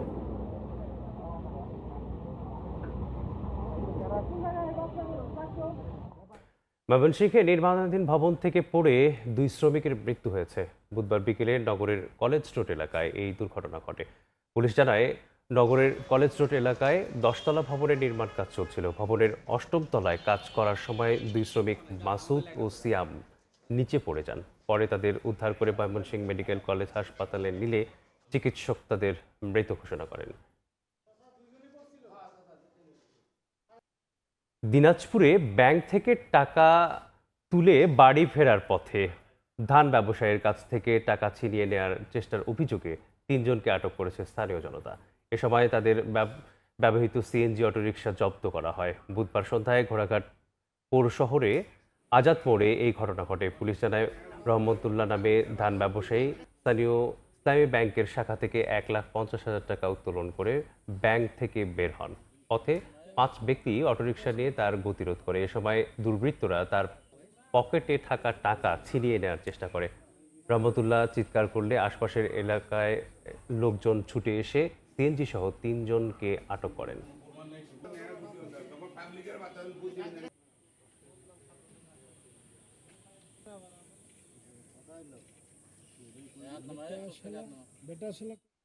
ভোরের সময় ছিল আমার কাছে। পরবর্তী সংবাদগুলো জানাতে যুক্ত হবেন কাজল আব্দুল্লাহ। ধন্যবাদ মিসবাহ। লাভের আশায় পেঁয়াজ সংরক্ষণ করে এখন গলার কাটা হয়ে দাঁড়িয়েছে মেহেরপুরের চাষিদের। বাড়ির উঠানে কিংবা সংরক্ষণগারে পচে নষ্ট হচ্ছে পেঁয়াজ। এমনকি শস্যটি সংরক্ষণে কৃষি সম্প্রসারণ অধিদপ্তরের পক্ষ থেকে ভর্তুকির মাধ্যমে চাষিদের মাঝে দেয়া হয় এয়ার ফ্লো মেশিন, কিন্তু সেটিও কোনো কাজে আসছে না, অভিযোগ চাষিদের। তবে বিষয়টি পর্যবেক্ষণ করা হচ্ছে জানিয়েছে কৃষি বিভাগ। ফয়সাল হোসেনের ছবিতে বেন ইয়ামিনের রিপোর্ট। নষ্ট পেঁয়াজ ফেলে দিচ্ছেন গৃহবধূ মহিমা খাতুন। 1 বিঘা জমির পেঁয়াজ বিক্রি করতে না পেরে লোকসানে পড়েছেন তিনি। একই অবস্থা মেহেরপুরের বেশিরভাগ চাষির। সংরক্ষণ করতে না পেরে তাদের পেঁয়াজ পচে গেছে। শস্যটি সংরক্ষণের জন্য দেয়া কৃষি বিভাগের এয়ারফ্লো মেশিনগুলো কোনো কাজে আসছে না। সংরক্ষণাগারেই পচে নষ্ট হচ্ছে পেঁয়াজ। এতে উৎপাদন খরচ তো উঠছেই না, বরং ক্ষতির মুখে পড়ছেন এ অঞ্চলের চাষিরা। বিক্রি হয়েছে না, খদ্দের আসে না, দেখে না। 4 ভাগের 3 ভাগ পচে গেছে বলা যায়, আর 1 ভাগ থাকা। এই মেশিনের দ্বারাতে এই পেঁয়াজ সংরক্ষণ করা আসলেও সম্ভব না। জেলায় শুকসাগর জাতের পেঁয়াজ প্রতি বিঘায় 200 মণ পর্যন্ত উৎপাদন হয়। সংরক্ষণের সঠিক ব্যবস্থাপনা থাকলে দেশের চাহিদা মিটিয়ে পেঁয়াজ রপ্তানি করা সম্ভব বলছেন চাষিরা। এইভাবে তো পেঁয়াজ থাকবে না। এখন কিভাবে পেঁয়াজটা সংরক্ষণ করা যায়, আরো উন্নতি প্রযুক্তি যাতে আমাদের কাছে আসে, আমরা এটাই আশাবাদী। মেহেরপুর, চুয়াডাঙ্গা, কুষ্টিয়া এই অঞ্চলেই শুধু পেঁয়াজ চাষ করি, তাহলে আমাদের দেশীয় ঘাটতি পূরণ হয়ে আমরা বৈদেশে রপ্তানি করতে পারবো। সারা বাংলাদেশের প্রয়োজন নাই। এয়ার ফ্লো মেশিনে ত্রুটি থাকতে পারে, আর কৃষকদের দাম ফেরত দেওয়ার বিষয়ে আলোচনা চলছে জানালো কৃষি বিভাগ। পাশাপাশি নতুন প্রযুক্তি হিসেবে কোনো চাষি ক্ষতিগ্রস্ত হচ্ছে কিনা তা খতিয়ে দেখা হচ্ছে। ব্যাংক অ্যাকাউন্ট নম্বর সহ তাদের প্রকল্প অফিসকে জানিয়েছি। প্রকল্প অফিস তাদের অ্যাকাউন্টের মাধ্যমে টাকা দিবে। যেহেতু এটা একটা নতুন প্রযুক্তি, এখানে যন্ত্র নির্ভর একটা প্রযুক্তি, যন্ত্র থাকলে তার যন্ত্র নানা রকম ত্রুটি থাকতে পারে। আমরা সেখানে যাদের কাছ থেকে আমরা নিয়েছি তাদের 1 বছর পর্যন্ত রিপ্লেসমেন্ট ওয়ারেন্টি আছে। যদি ওই যন্ত্র যদি মনে করে কৃষক যে না তার কাজ করছে না, তার এটা কিন্তু 1 বছরের মধ্যে পরিবর্তন করে নতুন মেশিন নেওয়ার সুযোগ আছে। জেলায় 5200 হেক্টর জমিতে পেঁয়াজের আবাদ হয়েছে। বেন ইয়ামিন, সময় সংবাদ, মেহেরপুর। বাগেরহাট সহ দক্ষিণ পশ্চিমাঞ্চলের অন্যতম রফতানিমুখী গলদা রেণু সংকটে চাষিরা। চাহিদার তুলনায় 10 ভাগেরও কম পোনা পাচ্ছেন তারা। জেলায় মাত্র 5টি হ্যাচারিতে মানসম্মত পোনা না হওয়ায় কাঙ্ক্ষিত গলদা চিংড়ি উৎপাদন করা যাচ্ছে না। রেণু সংকট দূর করতে সরকারের সহযোগিতা চাইলেন সংশ্লিষ্টরা। আলী আকবর টুটুলের তথ্য, আমিনুল ইসলামের ছবিতে রিপোর্ট। সাদা সোনা খ্যাত গলদা ও বাগদা চিংড়ি উৎপাদনকারী জেলা বাগেরহাট। তবে দিন দিন মানসম্মত গলদা পোনা সংকটে পড়েছেন চাষিরা। মৌসুমের শুরুতেই পর্যাপ্ত পোনা পেলেও আরও 10 গুণ চিংড়ি উৎপাদন সম্ভব জানান চাষিরা। এর ফলে দেশের বড় একটি অর্থনৈতিক যোগান দেওয়া সম্ভব। পর্যাপ্ত পরিমাণ আমাদের কোনো পোনা আমাদের এখানে নাই, হেসারিও নেই। আমার দরকার 5000 পাই 500। সামান্য কোনো মতে করে আসলে দাম মেলা। যদি সরকার ঠিকমতো ভাবে পোনা দেয় তাহলে আমরা একটু লাভবান হতে পারি। সদরে বেসরকারি গলদা চিংড়ি হ্যাচারি সিপি বাংলাদেশ লিমিটেড ও অ্যাকোয়া ফার্মা শ্রিম্প লিমিটেড সহ 5টি হ্যাচারিতে মালয়েশিয়া, থাইল্যান্ড থেকে মাদার এনে পোনা উৎপাদন করা হচ্ছে মাত্র 4 কোটি, যা জেলার চাহিদার তুলনায় 7 থেকে 8 ভাগ। এছাড়া অন্যান্য উৎস থেকে চাহিদা মেটায় 4 থেকে 5 ভাগ। অথচ জেলার চাহিদা রয়েছে 58.5 কোটি পোনা। এত বেশি চাহিদা যে যা মাছ হচ্ছে তার প্রায় 1 মাস অগ্রিম বুকিং হয়ে যাচ্ছে। চাষিরা একটা কমপ্লিট প্যাকেজ আমাদের কাছ থেকে পায়, যার ফলশ্রুতিতে আসলে এই একটা দীর্ঘমেয়াদী ফলাফল। আরও অনেক লোকজন যদি এই বিজনেসটা আগায় আসে, সেই ক্ষেত্রে হয়তো পুরো ডিমান্ডটা ফুলফিল করা সম্ভব। তবে চিংড়ি চাষিদের গলদা পোনার চাহিদা মেটাতে মানসম্মত পোনা উৎপাদন হ্যাচারিগুলোতে নজরদারি রয়েছে জানান মৎস্য কর্মকর্তা। এদের পরিদর্শন করেছি এবং তাদের দ্রুততার সাথে কার্যক্রম শুরু করার জন্য বলছি, এবং যে সমস্ত হ্যাচারি বন্ধ রয়েছে তাদেরকে আমরা পত্র দিচ্ছি যে কার্যক্রম শুরু করার জন্য, অথবা লাইসেন্স তাদের বাতিল করতে হবে। জেলায় ৫৪,৮৪৮টি গলদা চিংড়ির ঘের রয়েছে। প্রতি বছর উৎপাদন প্রায় ২০,৩৪৫ মেট্রিক টন। তবে ৫৮,৭৭,০০,০০০ গলদার রেণুর চাহিদা থাকলেও চাষিরা পাচ্ছেন মাত্র ৪ থেকে ৫ কোটি। সময় সংবাদ, বাগেরহাট। ভরসা আরও থাকছে। ফ্রান্সে শেষ হলো G7 সম্মেলন। ইন্দো প্যাসিফিকের নিরাপত্তা ও আয় ব্যবস্থাপনা নিয়ে বিশ্ব নেতাদের আলোচনা। ট্রাম্প তাকাইচি বৈঠকে চীন ইস্যুতে গুরুত্ব আরোপ। গাজীপুর ও খাগড়াছড়িতে ১,১৩৬ পরিবার পেল প্রধানমন্ত্রীর ফ্যামিলি কার্ড। গাজীপুরের শ্রীপুরে মাওনা ইউনিয়নের ৯ নং ওয়ার্ডের ৪টি গ্রামের ৬৮০টি পরিবারে এ কার্ড বিতরণ করা হয়। গাজীপুর ৩ আসনের সংসদ সদস্য অধ্যাপক ডাক্তার SM রফিকুল ইসলাম বাচ্চু সুবিধাভোগীদের হাতে কার্ড তুলে দেন। এদিকে নারীর ক্ষমতায়ন ও নিম্ন আয়ের পরিবারের জীবনমান উন্নয়নের লক্ষ্যে খাগড়াছড়ির রামগড়ে সদর ইউনিয়নের ৫ নম্বর ওয়ার্ডে ৪৫৬টি পরিবারকে ফ্যামিলি কার্ড প্রদান করা হয়। দুটো অনুষ্ঠানে মৌলভীবাজারের শ্রীমঙ্গলের ভিক্টোরিয়া উচ্চ বিদ্যালয় মাঠ থেকে অনুষ্ঠানে ভার্চুয়ালি যুক্ত ছিলেন প্রধানমন্ত্রী তারেক রহমান। আমার সামনে একটা ল্যাপটপ আছে, এই ল্যাপটপের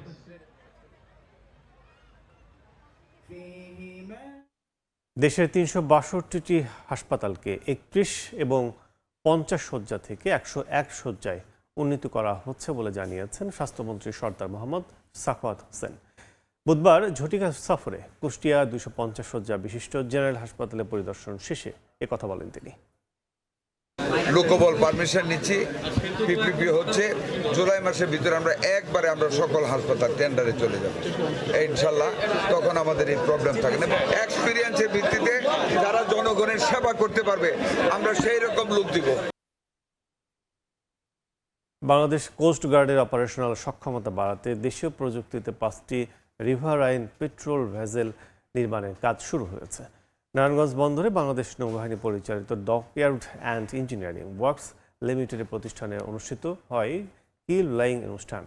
এ সময় পররাষ্ট্র মন্ত্রণালয়ের সিনিয়র সচিব মঞ্জুর মোর্শেদ চৌধুরী জানান, মেড ইন বাংলাদেশ নীতির আওতায় নির্মিত এসব ভেসেলে থাকবে আধুনিক নেভিগেশন ও নজরদারি প্রযুক্তি।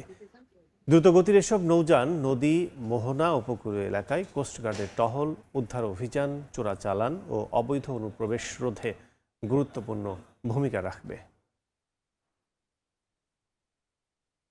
আমি আশা করব যে অত্যন্ত দক্ষতার সাথে স্পেসিফিকেশন অনুযায়ী DW লিমিটেড এবং তার জয়েন্ট ভেঞ্চার কোম্পানি নির্ধারিত সময়ের মধ্যে এই জলযানগুলো সম্পন্ন করে হস্তান্তর করবে। নেত্রকোনা প্রাথমিক বিদ্যালয়ে মিড ডে মিলের জন্য অবৈধভাবে বনরুটি উৎপাদন ও বাজারজাতের অভিযোগে ব্যবসায়ীকে ৫০,০০০ টাকা অর্থদণ্ড দিয়েছে ভ্রাম্যমাণ আদালত। বুধবার রাতে দুর্গাপুর পৌরসভা শিবগঞ্জ ঘাটে মিড ডে মিলের বনরুটি পরিবহনকালে একজনকে আটক করে প্রশাসন। পরে ভ্রাম্যমাণ আদালতে অবৈধভাবে উৎপাদন ও পরিবহনের দায়ে সাইফুল ইসলাম নামের স্থানীয় ব্যবসায়ীকে ৫০,০০০ টাকা অর্থদণ্ড করেন নির্বাহী ম্যাজিস্ট্রেট। প্রশাসন জানায়, সরকারি প্রাথমিক বিদ্যালয়গুলোতে ফিডিং কর্মসূচির আওতায় SS ফুড প্রোডাক্টস বনরুটি উৎপাদন করার কথা, কিন্তু সরকারি লোগো ও প্যাকেট ব্যবহার করে চুক্তি অনুযায়ী এই স্থানে না করে মিড ডে মিলের বনরুটি উৎপাদন করে আসছে দুর্গাপুর পৌর শহরের শিবগঞ্জের ভাই ভাই বেকারি।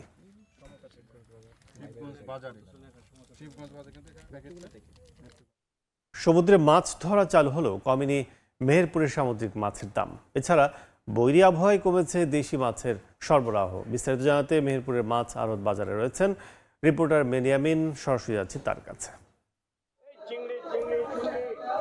মেহেরপুরের এই আড়ত থেকে প্রতিদিন 1 থেকে 1.5 কোটি টাকার মাছের আমদানি ও বেচাকেনা হয়ে থাকে। জেলার বিভিন্ন প্রান্তে যে মাছের যে সরবরাহ সেটি এই আড়ত থেকেই হয়ে থাকে।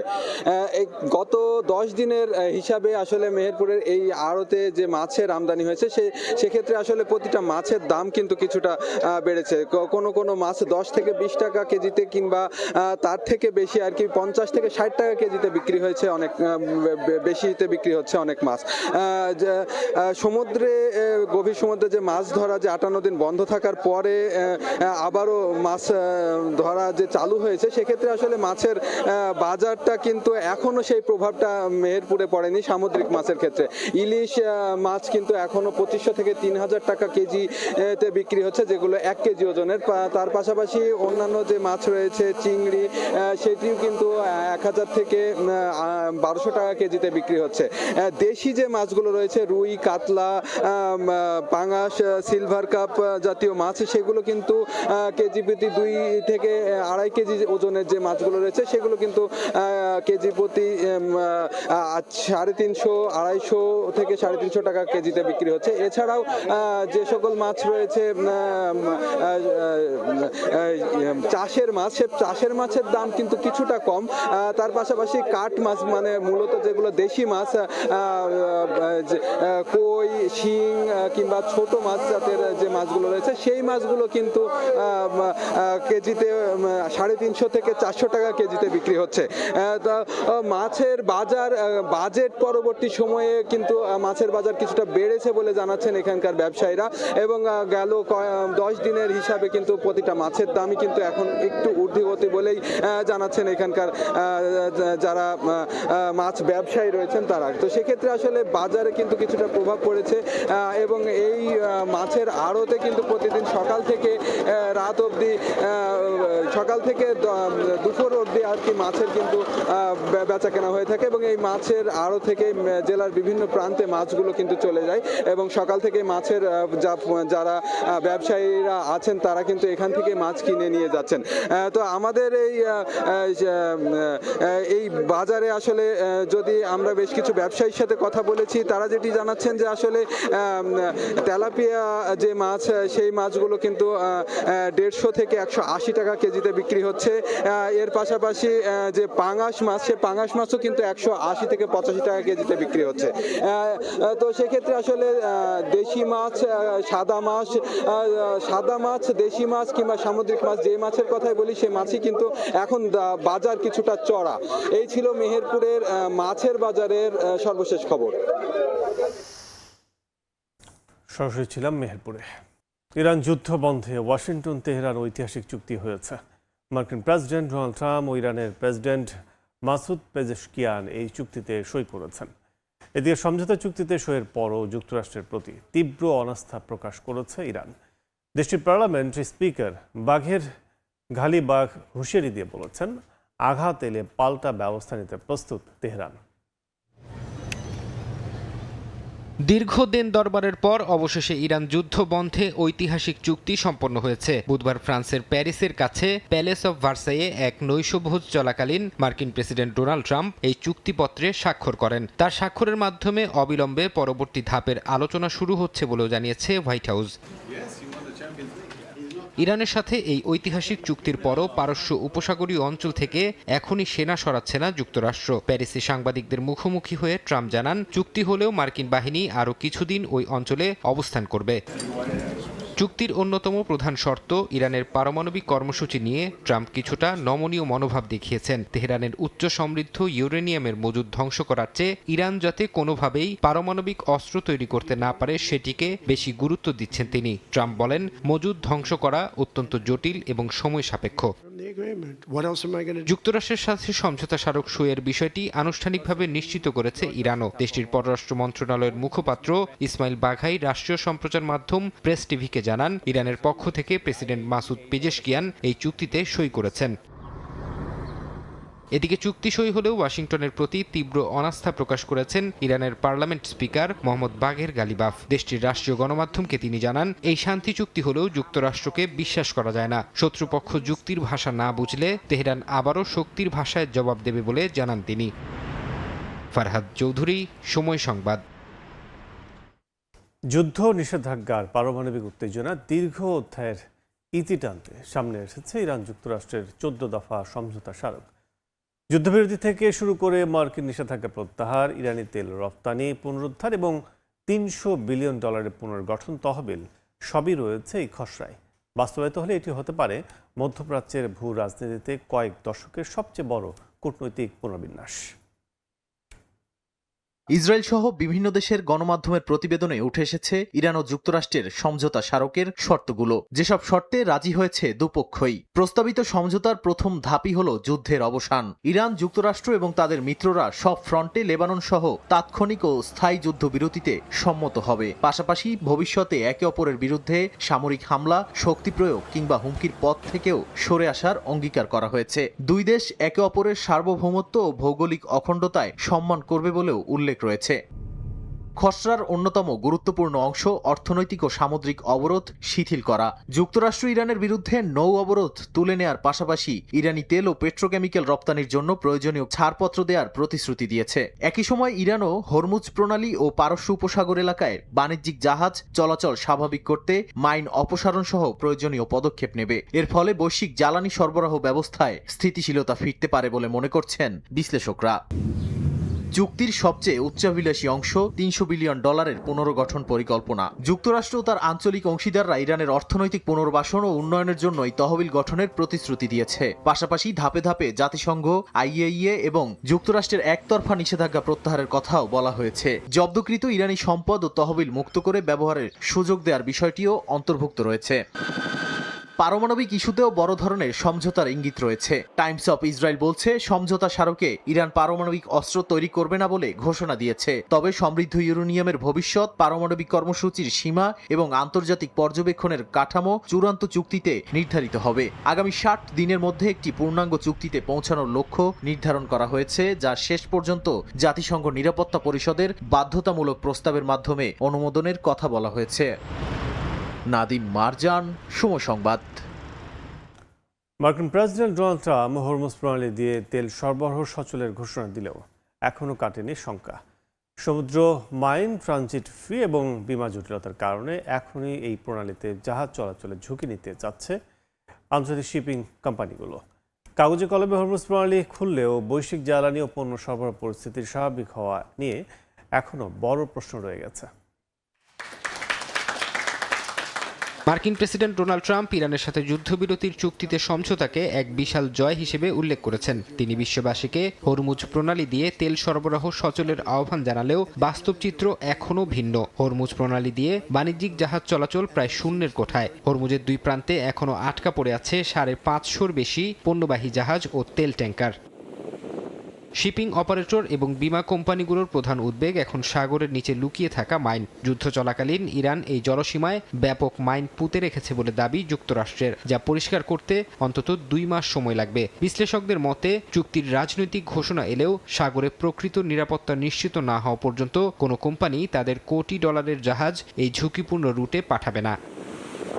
এদিকে মুক্ত নেভিগেশন বা অবাধ যাতায়াতের আন্তর্জাতিক নিয়ম ভেঙে হরমুজ প্রণালী পারাপারে নতুন ট্রানজিট ফি বা সমন্বয় ফি দাবি করছে তেহরান। এ লক্ষ্যে তারা একটি বিশেষ কর্তৃপক্ষ গঠন করেছে। যুক্তরাষ্ট্র ও উপসাগরীয় দেশগুলো এই ফির তীব্র বিরোধিতা করলেও আপাতত প্রণালী সচল রাখার স্বার্থে মার্কিন প্রশাসন হয়তো বিষয়টিকে কিছুটা এড়িয়ে যেতে পারে। তবে দীর্ঘমেয়াদে এই ফি আদায় নিয়ে নতুন করে দ্বন্দ্ব শুরু হওয়ার আশঙ্কা থেকেই যাচ্ছে। সবচেয়ে বড় বাধা হয়ে দাঁড়িয়েছে যুদ্ধকালীন বিমা বা ওয়ার রিস্ক প্রিমিয়াম। যুদ্ধের সময় এই বিমা খরচ আকাশচুম্বী হয়ে যাওয়ায় অনেক কোম্পানি হরমুজ রুটে সেবা বন্ধ করে দেয়। চুক্তি সত্ত্বেও অনিশ্চয়তার কারণে বিমা কোম্পানিগুলো এখনই তাদের প্রিমিয়াম রেট আগের জায়গায় ফিরিয়ে আনছে না। ফলে আগামী অন্তত 4 মাস এই নৌপথে জাহাজ চলাচল স্বাভাবিক হওয়ার কোনো লক্ষণ দেখছেন না সামুদ্রিক বাণিজ্য বিশেষজ্ঞরা। ফারহাদ চৌধুরী, সময় সংবাদ। রাশিয়ার হুমকি মোকাবেলায় নতুন প্রতিরক্ষা চুক্তি সই করেছে পোল্যান্ড ও জার্মানি। বুধবার বন্ধুত্বপূর্ণ সহযোগিতা চুক্তির 35তম বার্ষিকীতে নতুন এ প্রতিরক্ষা চুক্তি সই করেন দুই দেশের প্রতিরক্ষা মন্ত্রী। সাইবার নিরাপত্তা, বাল্টিক অঞ্চলে যৌথ কমান্ড, নতুন প্রযুক্তি এবং সামরিক সহযোগিতার বিভিন্ন ক্ষেত্রে এই চুক্তি নতুন দিগন্ত উন্মোচন করবে বলে জানান পোল্যান্ডের প্রতিরক্ষা মন্ত্রী। তিনি আরও বলেন, চুক্তিটি দুই দেশের মধ্যে সামরিক গতিশীলতা বৃদ্ধি এবং সে লক্ষ্যে প্রয়োজনীয় অবকাঠামো উন্নয়নের সুযোগ তৈরি করবে। রাশিয়ার ক্রমবর্ধমান হুমকি মোকাবিলায় পোল্যান্ড এরই মধ্যে ফ্রান্স ও যুক্তরাজ্যের সঙ্গে প্রতিরক্ষা চুক্তি করেছে এবং ইতালির সঙ্গেও একই ধরনের একটি চুক্তি নিয়ে কাজ করছে।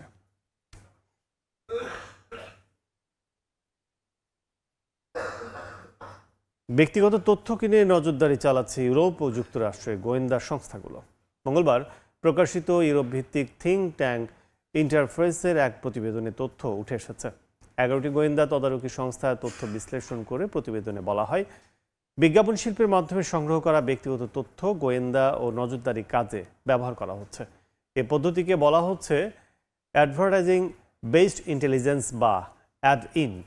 প্রতিবেদন অনুযায়ী প্রযুক্তি কোম্পানি ও তথ্য ব্যবসায়ীদের কাছ থেকে সংগৃহীত বাণিজ্যিক ডেটা সেট কিনতে প্রতি বছর কোটি কোটি ডলার ব্যয় করছে বিভিন্ন গোয়েন্দা সংস্থা। অনেক ক্ষেত্রে নিজেদের আগ্রহ গোপন রাখতে মধ্যস্থতাকারী প্রতিষ্ঠান বা ছদ্ম প্রতিষ্ঠানগুলোর ব্যবহার করা হচ্ছে বলে প্রতিবেদনে উল্লেখ করা হয়েছে। ভারতের পশ্চিমবঙ্গে ক্ষমতায় আসার পর থেকেই বিভিন্ন এলাকায় অবৈধ নির্মাণ ভাঙতে বুলডোজার ব্যবহার করছে বিজেপি সরকার। ফুটপাত থেকে উচ্ছেদ করা হচ্ছে হকারদের। এই নীতির বিরুদ্ধে রাজপথে নেমে প্রতিবাদ জানান তৃণমূল নেত্রী মমতা বন্দ্যোপাধ্যায়। এদিকে তৃণমূল কংগ্রেসের সাবেক এক মন্ত্রীকে চাঁদাবাজির অভিযোগে গ্রেফতার করেছে শুভেন্দু প্রশাসন। এর আগেও 3 সাবেক মন্ত্রীকে গ্রেফতার করা হয়। বিস্তারিত জানাচ্ছেন সুব্রত আচার্য। পুনর্বাসন ছাড়া হকার উচ্ছেদ এবং সাধারণ মানুষের রুটিরুজি কেড়ে নেয়ার অভিযোগ তুলে বুধবার প্রতিবাদ মিছিল করে তৃণমূল কংগ্রেস। এতে তৃণমূল নেত্রী মমতা বন্দ্যোপাধ্যায়ের সঙ্গে যোগ দেন অসংখ্য মানুষ। মিছিলের পর নিজের ভেরিফাইড ফেসবুক পেজে বিজেপি সরকারের এই জনবিরোধী অপশাসন মানা হবে না বলে হুঁশিয়ারি দেন মমতা। বলেন, উচ্ছেদ অভিযানের নামে খেটে খাওয়া মানুষের পেটে লাথি মারা হচ্ছে। বিকল্প কর্মসংস্থান বা সঠিক পুনর্বাসন ছাড়া হকারদের উচ্ছেদ অভিযান কোনোভাবেই মেনে নেওয়া যায় না। এদিন চাঁদাবাজির অভিযোগে তৃণমূল কংগ্রেসের প্রভাবশালী সাবেক মন্ত্রী উদয়ন গুহকে কলকাতায় নিজের ফ্ল্যাট থেকে গ্রেপ্তার করে পুলিশ। সম্প্রতি তার নিজ জেলা কোচবিহারের দিনহাটা থানায় 2টি মামলা হয়। হকারদের কাছ থেকে টাকা নিয়ে সরকারি জায়গায় দোকান দেয়া ও চাঁদাবাজির অভিযোগে মমতা ঘনিষ্ঠ কলকাতার 108 নম্বর ওয়ার্ডের কাউন্সিলর সুশান্ত ঘোষকেও বুধবার পুরী থেকে গ্রেপ্তার করে পুলিশ। টালমাটাল পরিস্থিতির মধ্যেই কলকাতার বাইপাসের মেট্রোপলিটন এলাকায় অস্থায়ী দলীয় কার্যালয় খালি করার নোটিশ দেওয়া হয়। পরে ভবনটি খালি করে দেয় তৃণমূল কংগ্রেস। সুব্রত আচার্য, সময় সংবাদ, কলকাতা। ভোরের সময় আরও থাকছে। হাড্ডাহাড্ডি লড়াইয়ে জমে উঠেছে বিশ্বকাপের গ্রুপ পর্বের সমীকরণ। আজ থেকে শুরু হচ্ছে দ্বিতীয় রাউন্ডের খেলা। নকআউট পর্বে যেতে জয় ছাড়া কিছুই ভাবছে না দলগুলো। 2026-27 অর্থ বছরের বাজেটে কিছু ইতিবাচক উদ্যোগ থাকলেও দ্রব্যমূল্য নিয়ন্ত্রণ ও প্রবাসী কল্যাণে আরও পদক্ষেপের আশা করছেন আমিরাত প্রবাসীরা। নতুন সরকারের প্রথম বাজেটের সফলতা বাস্তবায়নের উপর নির্ভর করবে বলেও মনে করছেন তারা। শিবলি আল সাদিকের রিপোর্ট। 9,38,000 কোটি টাকার প্রস্তাবিত বাজেটে প্রবৃদ্ধি, কর্মসংস্থান ও মূল্যস্ফীতি নিয়ন্ত্রণে গুরুত্ব দিয়েছে সরকার। যদিও সবকিছুর আগে নিত্যপণ্যের দাম ক্রয়সীমার মধ্যে রাখা প্রয়োজন বলে মনে করেন সংযুক্ত আরব আমিরাত প্রবাসী বাংলাদেশিরা। আমাদের প্রবাসীদের কথা যেন মাথায় রাখে সরকার। ধন্যবাদ জানাচ্ছি প্রধানমন্ত্রী জনাব তারেক রহমানকে যে দেশ বিদেশে সবার জন্য একটা ভালো বাজেট উপহার দেওয়ার জন্য। প্রবাসীদের ব্যাপার যেন রাখেন, যে বাংলাদেশে গিয়ে তারা যেন একটা সহায়তা পান, যে কিছু করে বাকি জিন্দেগি তারা চলতে পারবে ফ্যামিলি নিয়ে, এই ধরনের ব্যবস্থা যেন সরকার রাখেন। বিভিন্ন সেবা নিশ্চিতে বাজেটে প্রবাসী কার্ড চালুর ঘোষণা দিয়েছে সরকার। এই উদ্যোগকে স্বাগত জানিয়ে বিমান ভাড়া ও অভিবাসন ব্যয় কমানো এবং সহজে ঋণ সুবিধা চান প্রবাসীরা। প্রবাসীদের ব্যাপারে তেমন কোনো উল্লেখযোগ্য উদ্যোগ দেখা যায়নি, এটা সঠিক। তবে এটা কতগুলি বাস্তবসম্মত কারণও আছে। কারণ বাংলাদেশের অর্থনীতির যে অবস্থা এবং ব্যাংকিং সেক্টরে যে বিশৃঙ্খলা, সরকারের জন্য সেটা একটি বড় চ্যালেঞ্জ। বিভিন্ন অর্থনীতিবিদ, টিআইবি সহ সবাই এই বাজেটকে কিন্তু স্বাগত জানিয়েছে। তো আমরা একজন প্রবাসী হিসাবেও আমরা সেই বাজেটকে আমরা স্বাগত জানাই। বাট পাশাপাশি আমাদের প্রবাসীদের সে পুরানো কিছু দাবি দাবার সবসময় আমরা সম্পৃক্ত করতে চাই। বাজেট বাস্তবায়নের মাধ্যমে প্রকৃত ফল বোঝা যাবে বলেও মনে করেন প্রবাসীরা। শিবলাল সাদিক, সময় সংবাদ, সংযুক্ত আরব আমিরাত। বাংলাদেশ থেকে পাচার হওয়া হাজার হাজার কোটি টাকার অনুসন্ধান এখন পৌঁছে গেছে মালয়েশিয়ার অভিজাত হোটেল সাম্রাজ্যে। এসালম গ্রুপের সম্পদের খোঁজে আন্তর্জাতিক তদন্ত সংস্থা বিস্তৃত হচ্ছে, ততই সামনে আসছে অর্থ পাচারের নতুন নতুন চিত্র। এমন সময়ে মালয়েশিয়ায় প্রথম বিদেশ সফরের গন্তব্য হিসেবে বেছে নিয়েছেন প্রধানমন্ত্রী তারেক রহমান। ফলে শ্রমবাজার, বাণিজ্য ও বিনিয়োগের পাশাপাশি পাচার হওয়া অর্থ ফেরত আনার বিষয়টিও উঠে আসছে ঢাকা কুয়ালালামপুর সম্পর্কের অন্যতম গুরুত্বপূর্ণ এজেন্ডা হিসেবে। বিগত সরকারের আমলে বাংলাদেশ থেকে মুদ্রা পাচারের অন্যতম হাব হয়ে উঠেছিল মালয়েশিয়া ও সিঙ্গাপুর। এরই জেরে 16-17 বছর ধরে আওয়ামী সরকারের বিভিন্ন নেতার অবৈধ সম্পদের খোঁজ নিতে গিয়ে বের হয়ে আসে এস আলম গ্রুপের হাজার কোটি টাকা পাচারের তথ্য। বিতর্কিত ব্যবসায়ী এস আলমের বৈশ্বিক সাম্রাজ্য এখন আন্তর্জাতিক তদন্তের মুখে। সাইপ্রাসে সম্পত্তি বাজেয়াপ্ত ও সিঙ্গাপুরে $1 বিলিয়ন অনুসন্ধানের পর এবার নজরে এসেছে কুয়ালালামপুরের রেনেসা ও 4 পয়েন্টস বাই শেরাটন হোটেল দুটি। মালয়েশীয় কর্তৃপক্ষ আনুষ্ঠানিক ব্যবস্থা এখনও না নিলেও বাংলাদেশ সরকারের পাচার করা সম্পদ ফেরানোর জোরালো উদ্যোগের কারণে এই বিশাল সম্পত্তি এখন রয়েছে কঠোর নজরদারিতে। এমন প্রেক্ষাপটে ভারত নাকি চীনের সফরের ভূরাজনৈতিক অঙ্ক পাশ কাটিয়ে প্রধানমন্ত্রী হিসেবে নিজের প্রথম বিদেশ সফর মালয়েশিয়া দিয়ে শুরু করছেন প্রধানমন্ত্রী তারেক রহমান। ধারণা করা হচ্ছে প্রধানমন্ত্রীর সফরে পাচার হওয়া মুদ্রা ফিরিয়ে আনা সহ বিভিন্ন গুরুত্বপূর্ণ বিষয়ে মালয়েশিয়া সরকারের সঙ্গে আলোচনা করা হবে। সফরের দ্বিতীয় দিনে মালয়েশিয়ার প্রধানমন্ত্রী দাতুক সেরি আনোয়ার ইব্রাহিমের সঙ্গে তার দ্বিপক্ষীয় বৈঠক হওয়ার কথা রয়েছে। কূটনৈতিক সূত্রগুলো বলছে এই শীর্ষ বৈঠকে দুই দেশের বাণিজ্য ও বিনিয়োগের পাশাপাশি পাচার করা টাকা ফেরত আনার আইনি ও কৌশলগত দিকগুলো অত্যন্ত প্রাসঙ্গিক হয়ে উঠবে। অর্থনৈতিক আলোচনার পাশাপাশি এই সফরের অন্যতম প্রধান এজেন্ডা মালয়েশিয়ার বন্ধ শ্রমবাজার পুনরায় চালু করা। বিগত শেখ হাসিনা সরকারের আমলে গুটি কয়েক রিক্রুটিং এজেন্সির সিন্ডিকেট ও বেস্টিনেটের অনিয়মের কারণে 2024 সাল থেকে বাংলাদেশিদের জন্য এই বাজার বন্ধ রয়েছে। বর্তমান সরকার পূর্বের সিন্ডিকেট ভেঙে 432টি এজেন্সিকে যুক্ত করতে চায়। এরই অংশ হিসেবে বেস্টিনেটের প্রতিষ্ঠাতা আমিনুল ইসলামকে দেশে ফেরানোর প্রত্যাপন অনুরোধও আলোচনায় থাকবে বলে জানা গেছে। নাদিম মারজান, সময় সংবাদ। শেষ মুহূর্তের গোলে পানামার হৃদয় ভেঙে বিশ্বকাপের এবারের আসরে নিজেদের প্রথম জয় তুলে নিল ঘানা। ম্যাচে যোগ করার সময় একমাত্র গোলটি করেন ক্যালেব ইরেনকি। যদিও শুরু থেকেই আফ্রিকা দেশটিতে চাপে রাখে পানামা, একের পর এক আক্রমণ করেও গোলের দেখা পায়নি তারা। গোল পেতে পাল্টা আক্রমণ চালায় ব্ল্যাক স্টার, তবে প্রতিপক্ষের রক্ষণ ভাঙতে পারেনি জর্ডান আয়ব দল। গোলশূন্য ড্রয়ে শেষ হয় প্রথমার্ধের খেলা। দ্বিতীয়ার্ধের বাকি সময়ে গোলের দেখা পায়নি কোনো দল। ড্রয়ের পথে থাকা ম্যাচের ভাগ্য বদলায় যোগ সময়ের শেষ মিনিটে। কাউন্টার অ্যাটাকে থমাস আসান্তের অ্যাসিস্টে জাল খুঁজে নেন ক্যালেব ইরেনকি। তাতেই পূর্ণ 3 পয়েন্ট নিয়ে মাঠ ছাড়ে ঘানা। 2022 কাতার বিশ্বকাপের পর এবার 2026 উত্তর আমেরিকার বিশ্বকাপেও সময় টিভিকে নিয়ে সংবাদ প্রকাশ করল আর্জেন্টাইন গণমাধ্যম। বোয়েনস এইরেস ভিত্তিক ডিজিটাল গণমাধ্যম মুন্ডো এন কনফ্লিক্টোতে আজ সময় সংবাদের বিশ্বকাপ আয়োজনে বিভিন্ন অনুষ্ঠান এবং নিয়মিত খবর প্রচারের সময় প্রেজেন্টার এবং রিপোর্টারদের আর্জেন্টিনার জার্সি পরা নিয়ে খবর প্রকাশ করা হয়। এ সময় আর্জেন্টিনার আনন্দে বাংলাদেশি গণমাধ্যমের এই যোগ দেয়াকে তাদের প্রতি ভালোবাসা এবং সমর্থন বলে অভিহিত করা হয়। এর আগে 2022 কাতার বিশ্বকাপের ফাইনালেও সময় সংবাদের প্রেজেন্টার আর্জেন্টিনার জার্সি পরে নিউজ পড়ায় তাকে বিশেষ সংবর্ধনা দেয় বাংলাদেশের আর্জেন্টাইন এম্বাসি। এবছর বাংলাদেশের আরও 2টি চ্যানেলের সঙ্গে সরাসরি বিশ্বকাপ খেলা সম্প্রচার করছে সময় সংবাদ।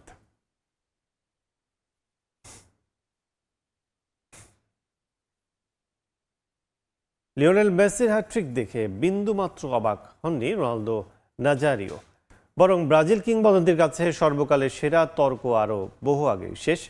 LM10-এর ধারের কাছেও কাউকে রাখছেন না বিশ্বকাপ জয়ী সাবেক এই ফুটবলার। মুন্দো দেপোর্তিভোকে দেয়া সাক্ষাৎকারে এসব কথা বলেন রোনালদো। ফুটবল কেবল খেলা নয়, এটা একটা আবেগের নাম। এই আবেগের কেন্দ্রবিন্দুতে থাকে একটি জটিল প্রশ্ন, কে হলেন সর্বকালের সেরা ফুটবলার? এই তর্কে কখনো পেলে, ম্যারাডোনা, রোনালদো নাজারিও, কখনো আবার শোনা যায় মেসি কিংবা ক্রিস্টিয়ানো রোনালদোর নাম। তবে দ্য ফেনোমেনন থামাতে চান এই তর্ক, লুকোচুরি বাদ দিয়ে ঘোষণা দিলেন মেসির নাম। বিশ্বকাপের চলতি আসরে খেলতে নেমে মেসি গড়েছেন একের পর এক রেকর্ড। 2022 সালে শিরোপা জিতে ক্যারিয়ারে পূর্ণতা তো ছিলই, সেটাতে এবার বাড়তি রঙের ছোঁয়া দিলেন 40 ছুঁই এই ফুটবলার। বিশ্বমঞ্চে ছিল না হ্যাট্রিক, সেটাও পূর্ণ করলেন রেকর্ড করে। সঙ্গে বিশ্বকাপে সবচেয়ে বেশি মিরোস্লাভ ক্লোসার 16 গোলের পাশে এখন জ্বলজ্বল করছে মেসির নাম। আলজেরিয়ার বিপক্ষে এমন কীর্তি করার পর ফুটবল বিশ্বে প্রশংসায় ভাসছেন মেসি। সেই স্রোতে গা ভাসিয়েছেন রোনালদো নাজারিও। তবে আর্জেন্টাইন জাদুকরের রেকর্ড ভাঙা নিয়ে অবাক হওয়ার কিছুই দেখছেন না তিনি। রেকর্ড তো গড়াই হয় ভাঙার জন্য, আর যিনি এই রেকর্ড ভেঙেছেন তার এমন কীর্তিতে বিশ্বের কোনো ফুটবল ভক্তের অবাক হওয়ার কথা না। তাছাড়া আর্জেন্টিনা তো এই টুর্নামেন্টের বর্তমান চ্যাম্পিয়নও। অবশ্য মেসির এমন পারফরম্যান্স নতুন কিছু নয়। গত 20 বছর ধরেই নিজের পায়ে ফুটবল বিশ্বকে মুগ্ধ করেছেন তিনি। তাই নিজ দেশের মহাতারকা পেলেকে বাইরে রেখে মেসিকেই বেছে নিয়েছেন দ্য ফেনোমেনন। তার চোখে সেরা একজনই, এমনকি তিনি মনে করেন কোনো লুকোচুরি নয়, এখন সময় এসেছে পুরো বিশ্বকেই এটা মেনে নেওয়ার। মেসি যতবারই মাঠে পা রাখেন বাকি সবকিছুই ঐতিহাসিক ও দৃষ্টিনন্দন হয়ে ওঠে। এখন বিশ্বের লুকোচুরি বন্ধ করে এই সত্য মেনে নেওয়ার সময় এসেছে, তিনি সর্বকালের সেরা খেলোয়াড়। তিনি প্রতি মৌসুমে এবং বিশ্বকাপেও দুর্দান্ত পারফর্ম করে যাচ্ছেন, তবুও তাকে নিয়ে মানুষের মনে সংশয় রয়েছে। আগামী 22 জুন ডালাসে অস্ট্রিয়ার মুখোমুখি হবে বর্তমান চ্যাম্পিয়নরা। ম্যাচটিতে একটি গোল করলেই বিশ্বকাপের সর্বকালের সেরা গোল স্কোরারের মুকুট পরবেন মেসি। রাফি আমিন, সময় সংবাদ। গ্রুপ পর্বের প্রথম ম্যাচ শেষে বিশ্বকাপে দ্বিতীয় রাউন্ডের ম্যাচ খেলতে মুখোমুখি দলগুলো, যেখানে হারলেই এবারের বিশ্বকাপ শেষ হবে কিছু দলের জন্য। তাই গুরুত্বপূর্ণ ম্যাচগুলোতে জয় ভিন্ন কিছু ভাবছে না প্রতিটা দল। হাড্ডাহাড্ডি লড়াই ইতিমধ্যে জমে উঠেছে গ্রুপ পর্বের লড়াই। প্রথম ম্যাচে হার, ড্র বা জয়, ফলাফল যাই হোক, দ্বিতীয় ম্যাচ থেকেই যেন শুরু হচ্ছে নকআউট পর্ব। ড্র বা জয় পাওয়া দলগুলো চাইবে আসন্ন ম্যাচেই রাউন্ড অফ 32 নিশ্চিত করতে। এদিকে টানা 2 ম্যাচ হারলেই বিশ্বকাপ থেকে বাদ পড়বে কিছু দল। তাই আগের ম্যাচে জয় না পাওয়া দলগুলোর জন্য দ্বিতীয় ম্যাচটাই হতে চলেছে ডু অর ডাই। যেমনটা চেক প্রজাতন্ত্র ও দক্ষিণ আফ্রিকার ক্ষেত্রে প্রথম ম্যাচে হেরেছে দুই দলই। এশিয়ান জায়ান্টস উত্তর কোরিয়ার কাছে 2-1 চেকিয়ান ও আয়োজক দেশ মেক্সিকোর কাছে 2-0 হেরেছে বাফানারা। শেষ 6 ম্যাচে কেবল ওই একটা ম্যাচ হেরেছে চেক প্রজাতন্ত্র, আর দক্ষিণ আফ্রিকা জিততে পারেনি একটিও। চেক প্রজাতন্ত্র ও দক্ষিণ আফ্রিকার ম্যাচে জয়ী দল টিকে থাকবে বিশ্বকাপের জন্য। বৃহস্পতিবার 10টায় নিজেদের দ্বিতীয় ম্যাচে মুখোমুখি হবে এই দুই দল। এর আগে প্রতিদ্বন্দ্বিতাপূর্ণ ম্যাচ হয়নি বসনিয়া ও সুইজারল্যান্ডের মাঝে। দুই দলই ড্র করেছে প্রথম ম্যাচে। এবারের বিশ্বকাপের প্রথম জয়ের লক্ষ্যে রাত 1টায় যুক্তরাষ্ট্রের লস অ্যাঞ্জেলসের সোফি স্টেডিয়ামে মুখোমুখি হবে দুই দল। কানাডা বনাম কাতারের ম্যাচটিও সমান গুরুত্বপূর্ণ। এরাও জয় তুলতে পারেনি নিজেদের প্রথম ম্যাচে। এর আগে মুখোমুখি দেখায় জিতেছিল কানাডা, তবে স্বস্তিতে নেই জেসি মার্শের দল। হ্যামস্ট্রিংয়ে ইনজুরির কারণে প্রথম ম্যাচ খেলতে পারেনি আলফোনসো ডেভিস, খেলতে পারছেন না কাতারের বিপক্ষে ম্যাচেও। এদিকে প্রথম ম্যাচে শেষ মুহূর্তে কাতারের ঘুরে দাঁড়ানোর গল্প সবারই জানা। দ্বিতীয় ম্যাচেও ঘটাতে পারে অসম্ভব কিছু। ভোর 4টায় শুরু হবে এই ম্যাচ। এদিকে দুর্দান্ত ফর্মে আছে দক্ষিণ কোরিয়া। এশিয়ান পরাশক্তির মুখোমুখি আয়োজক দেশ মেক্সিকো। দুই দলই জয় পেয়েছে নিজেদের প্রথম ম্যাচে। এবার লক্ষ্য দ্বিতীয় ম্যাচে জয় দিয়ে রাউন্ড অফ 32-তে কোয়ালিফাই করা। স্তাদিও গুয়াদেলা জারাতে সকাল 7টায় শুরু হবে এই খেলা। নাজমুল হাসান পুলক, সময় সংবাদ। স্বাগতিক মেক্সিকোর দ্বিতীয় ম্যাচের আগে ঐতিহ্যবাহী ত্লাকে পাকে শহর সেজেছে নতুন করে। রাস্তাঘাট, রেস্টুরেন্ট, ম্যাজিক্যাল শহরের দেয়ালগুলো শিল্পীর রং তুলির আচরে আকর্ষণ বাড়িয়েছে পর্যটকদের। স্থানীয়রা বলছেন জাতীয় দলের ম্যাচের জন্য এমন দিনটির অপেক্ষায় ছিলেন ত্লাকো পাকের বসবাসকারীরা। দক্ষিণ আফ্রিকার বিপক্ষে জয়ের পর এবার দক্ষিণ কোরিয়ার সঙ্গে গুয়াদালাহারা থেকেও 3 পয়েন্ট নিয়ে যেতে চায় মেক্সিকানরা। মেক্সিকার অন্যতম পুরান শহর তলাকাপাকে ইতিহাস ঐতিহ্যের সঙ্গে সংস্কৃতির জন্য বিখ্যাত এই নগরকে বলা হয় ম্যাজিক্যাল টাউন। এবার এই জাদুর শহরে বেজেছে ফিফা বিশ্বকাপের সুর। অপেক্ষায় স্বাগতিক দেশ মাঠে নামার। দক্ষিণ কোরিয়ার বিপক্ষে নিজেদের দ্বিতীয় ম্যাচে গুয়াদালাহারা স্টেডিয়ামে মাঠে নামবে স্বাগতিক মেক্সিকো। এই ম্যাচ ঘিরে নতুন করে সেজেছে তলাকাপাকে। রাস্তায় দেখা যাচ্ছে ফুলের তৈরি গেট, তার উপরে স্প্যানিশ ভাষায় লেখা বারুল্য, যার অর্থ বাংলায় দ্বারাই গর্জন। আসলেই বিশ্বকাপ মানেই তো গর্জন, যেটা মেক্সিকো, কানাডা, যুক্তরাষ্ট্র থেকে গোটা বিশ্বে ছড়িয়ে যাচ্ছে। রাস্তার পাশাপাশি দোকানপাটগুলোও সেজেছে বিশ্বকাপের সাজে। পর্যটকরা যে সাজে মুগ্ধ হচ্ছেন। সাজসজ্জার জন্য বিখ্যাত জাদুর শহরের দেওয়ালগুলোও বাদ যায়নি। ফুটবলের কিংবদন্তি পেলে ম্যারাডোনার ছবি ফুটিয়ে তুলেছেন শিল্পী রেজ আর্টিস প্যারেজ। আমাদের মেক্সিকানদের চাওয়া জাতীয় দল যেন তার দায়িত্ব পালন করে। আমরা অনেক দিন ধরে এজন্য অপেক্ষা করছি এবং আমার মনে হচ্ছে এবছর অবশেষে এটা আমাদের বছর।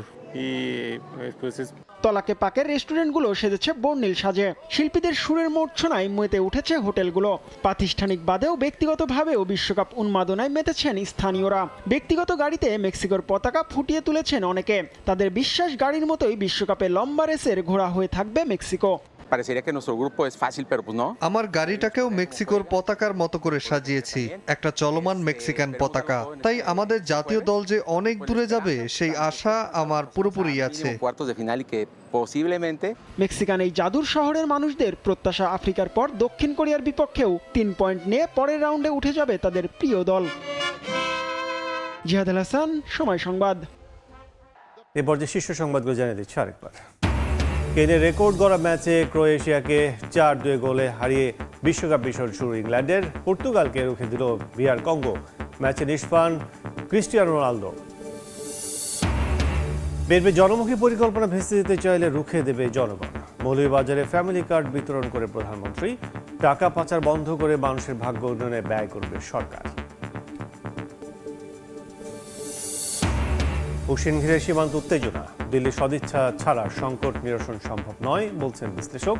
বাঙালি মুসলিমদের ছেড়ে দিচ্ছে ভারত বলছে হিউম্যান রাইটস ওয়াচ। যানজট মুক্ত করতে রাজধানী ঘিরে রিং রোড ও 15টি রেডিয়াল রোডের পরিকল্পনা সরকারের। অভ্যন্তরীণ যোগাযোগ হবে আরও গতিশীল। সমন্বিত পরিকল্পনার তাগিদ বিশেষজ্ঞের। এবং যুদ্ধ বন্ধে ইরান যুক্তরাষ্ট্র ঐতিহাসিক সমঝোতা চুক্তি সই। অবিলম্বে শুরু হচ্ছে পরবর্তী ধাপের আলোচনা। আঘাত এলে পাল্টা ব্যবস্থা নিতে প্রস্তুত তেহরান।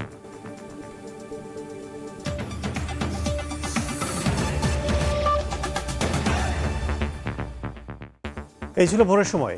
দর্শক, বিশ্বকাপ ফুটবলের মহাযজ্ঞ সরাসরি সম্প্রচার করছে সময় টেলিভিশন। দেখতে চোখ রাখুন সময়ের পর্দায়। এরপর সকালের সময়ের সঙ্গে থাকবেন মেজবাউল আরিফ। ধন্যবাদ কাজল। সকালের সময় নিয়ে আসছি কিছুক্ষণ পর, সঙ্গেই থাকুন সময়ের।